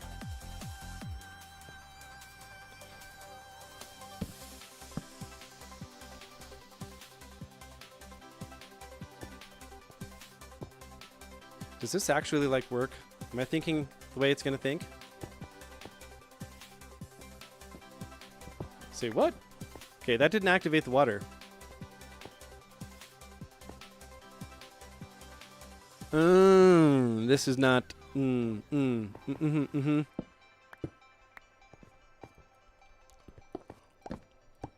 So it needs a pulse of power. Is that correct? Is that what it needs? He needs a pulse of power. Okay, so we're going to have to do some observers then to make that happen. You know, I think we're going to call it at this point, guys. I wanted to finish that, but it is turning to be a little bit more to wrap those things up. So let's come over off to our tower of amazingness, our first lighthouse. Yeah. We made a lot of work today. We did a lot of work. We've just got that one platform that's just right there in the middle of it. Okay. Well, shall we end it, guys? Shall we, shall we? I think we shall. I think we shall indeed, yes. Okay. Well, I really appreciate you guys hanging out to the end of the stream today. If you guys haven't done so, please make sure you like the stream. Give it that thumbs up. Those 2 thumbs up if you were Siskel and Ebert, or Ebert and Roper. That's right, 2 thumbs up. Way up. Make sure you comment down below. I like going through all those comments. I want to be able to talk with you guys. And if you guys have any questions that are out there about Christianity or faith or, hey, Minecraft stuff, I'm your guy. So put it down there. I'll usually respond to everything that's down there. I'd love to talk with you guys. If you haven't done so, please make sure you subscribe to Dark Maestro. Join the Army of Light, guys. Do it. Join the Army of Light. And then ding that bell so you get all of the life-saving notifications so you don't miss the moments of light. That is our community here. We're getting closer on the XP Church front with the server. We're still looking at mid-May-ish. Again, when I get some official dates, I'll let you know. I'm no longer going to be leading an XP group for this semester for that church, but I'll be an assistant leader for, I think it's Miners for Christ is what it's called. Yeah. So as I get some more information on that, I'll make sure to link them in my YouTube description. That is there if you guys are interested. I think those meetings are going to be on Friday night at 6:30 p.m. Mountain Time. 6:30 p.m. Mountain Time. Again, when it starts, I'll make sure to let you guys know. All right, so let's talk through it, huh? Why are we here? What are we doing playing Minecraft and talking about Jesus and stuff? We're trying to spread the word. We're trying to spread the good word that is Jesus Christ and his love and his joy. All right, just like these shafts of light that are here welling up from within, Jesus is that true source of light welling from within you, should you choose him to be your Savior. He can be your knight in shining armor. He's already died for you and taken all those punishment. All you got to do is just accept that gift, the gift of love and pure joy. So that's what we're here to do. We want to have that community so Christians can come in and feel free to talk about faith issues or talk about what God is showing to them in their lives, in their daily devotions, or something cool that happened. We could celebrate those moments. Man, having that Christian community is absolutely amazing. So if you guys know people that would want to be part of that, tell them to come join us. We stream on, well, it's probably going to be pretty consistently Saturdays now. And we can have a blast. We can have fun. And once they get that server up and running, maybe we can have them join on the server too, huh? All right, guys. I really appreciate you hanging out today. And for hanging out while we were going through all the Bible stuff in the halfway mark with Mikey time and Mountain Dew time. Mountain Dew. Until next week, remember, be good to others because God was first good to you. And as always, be the beacon.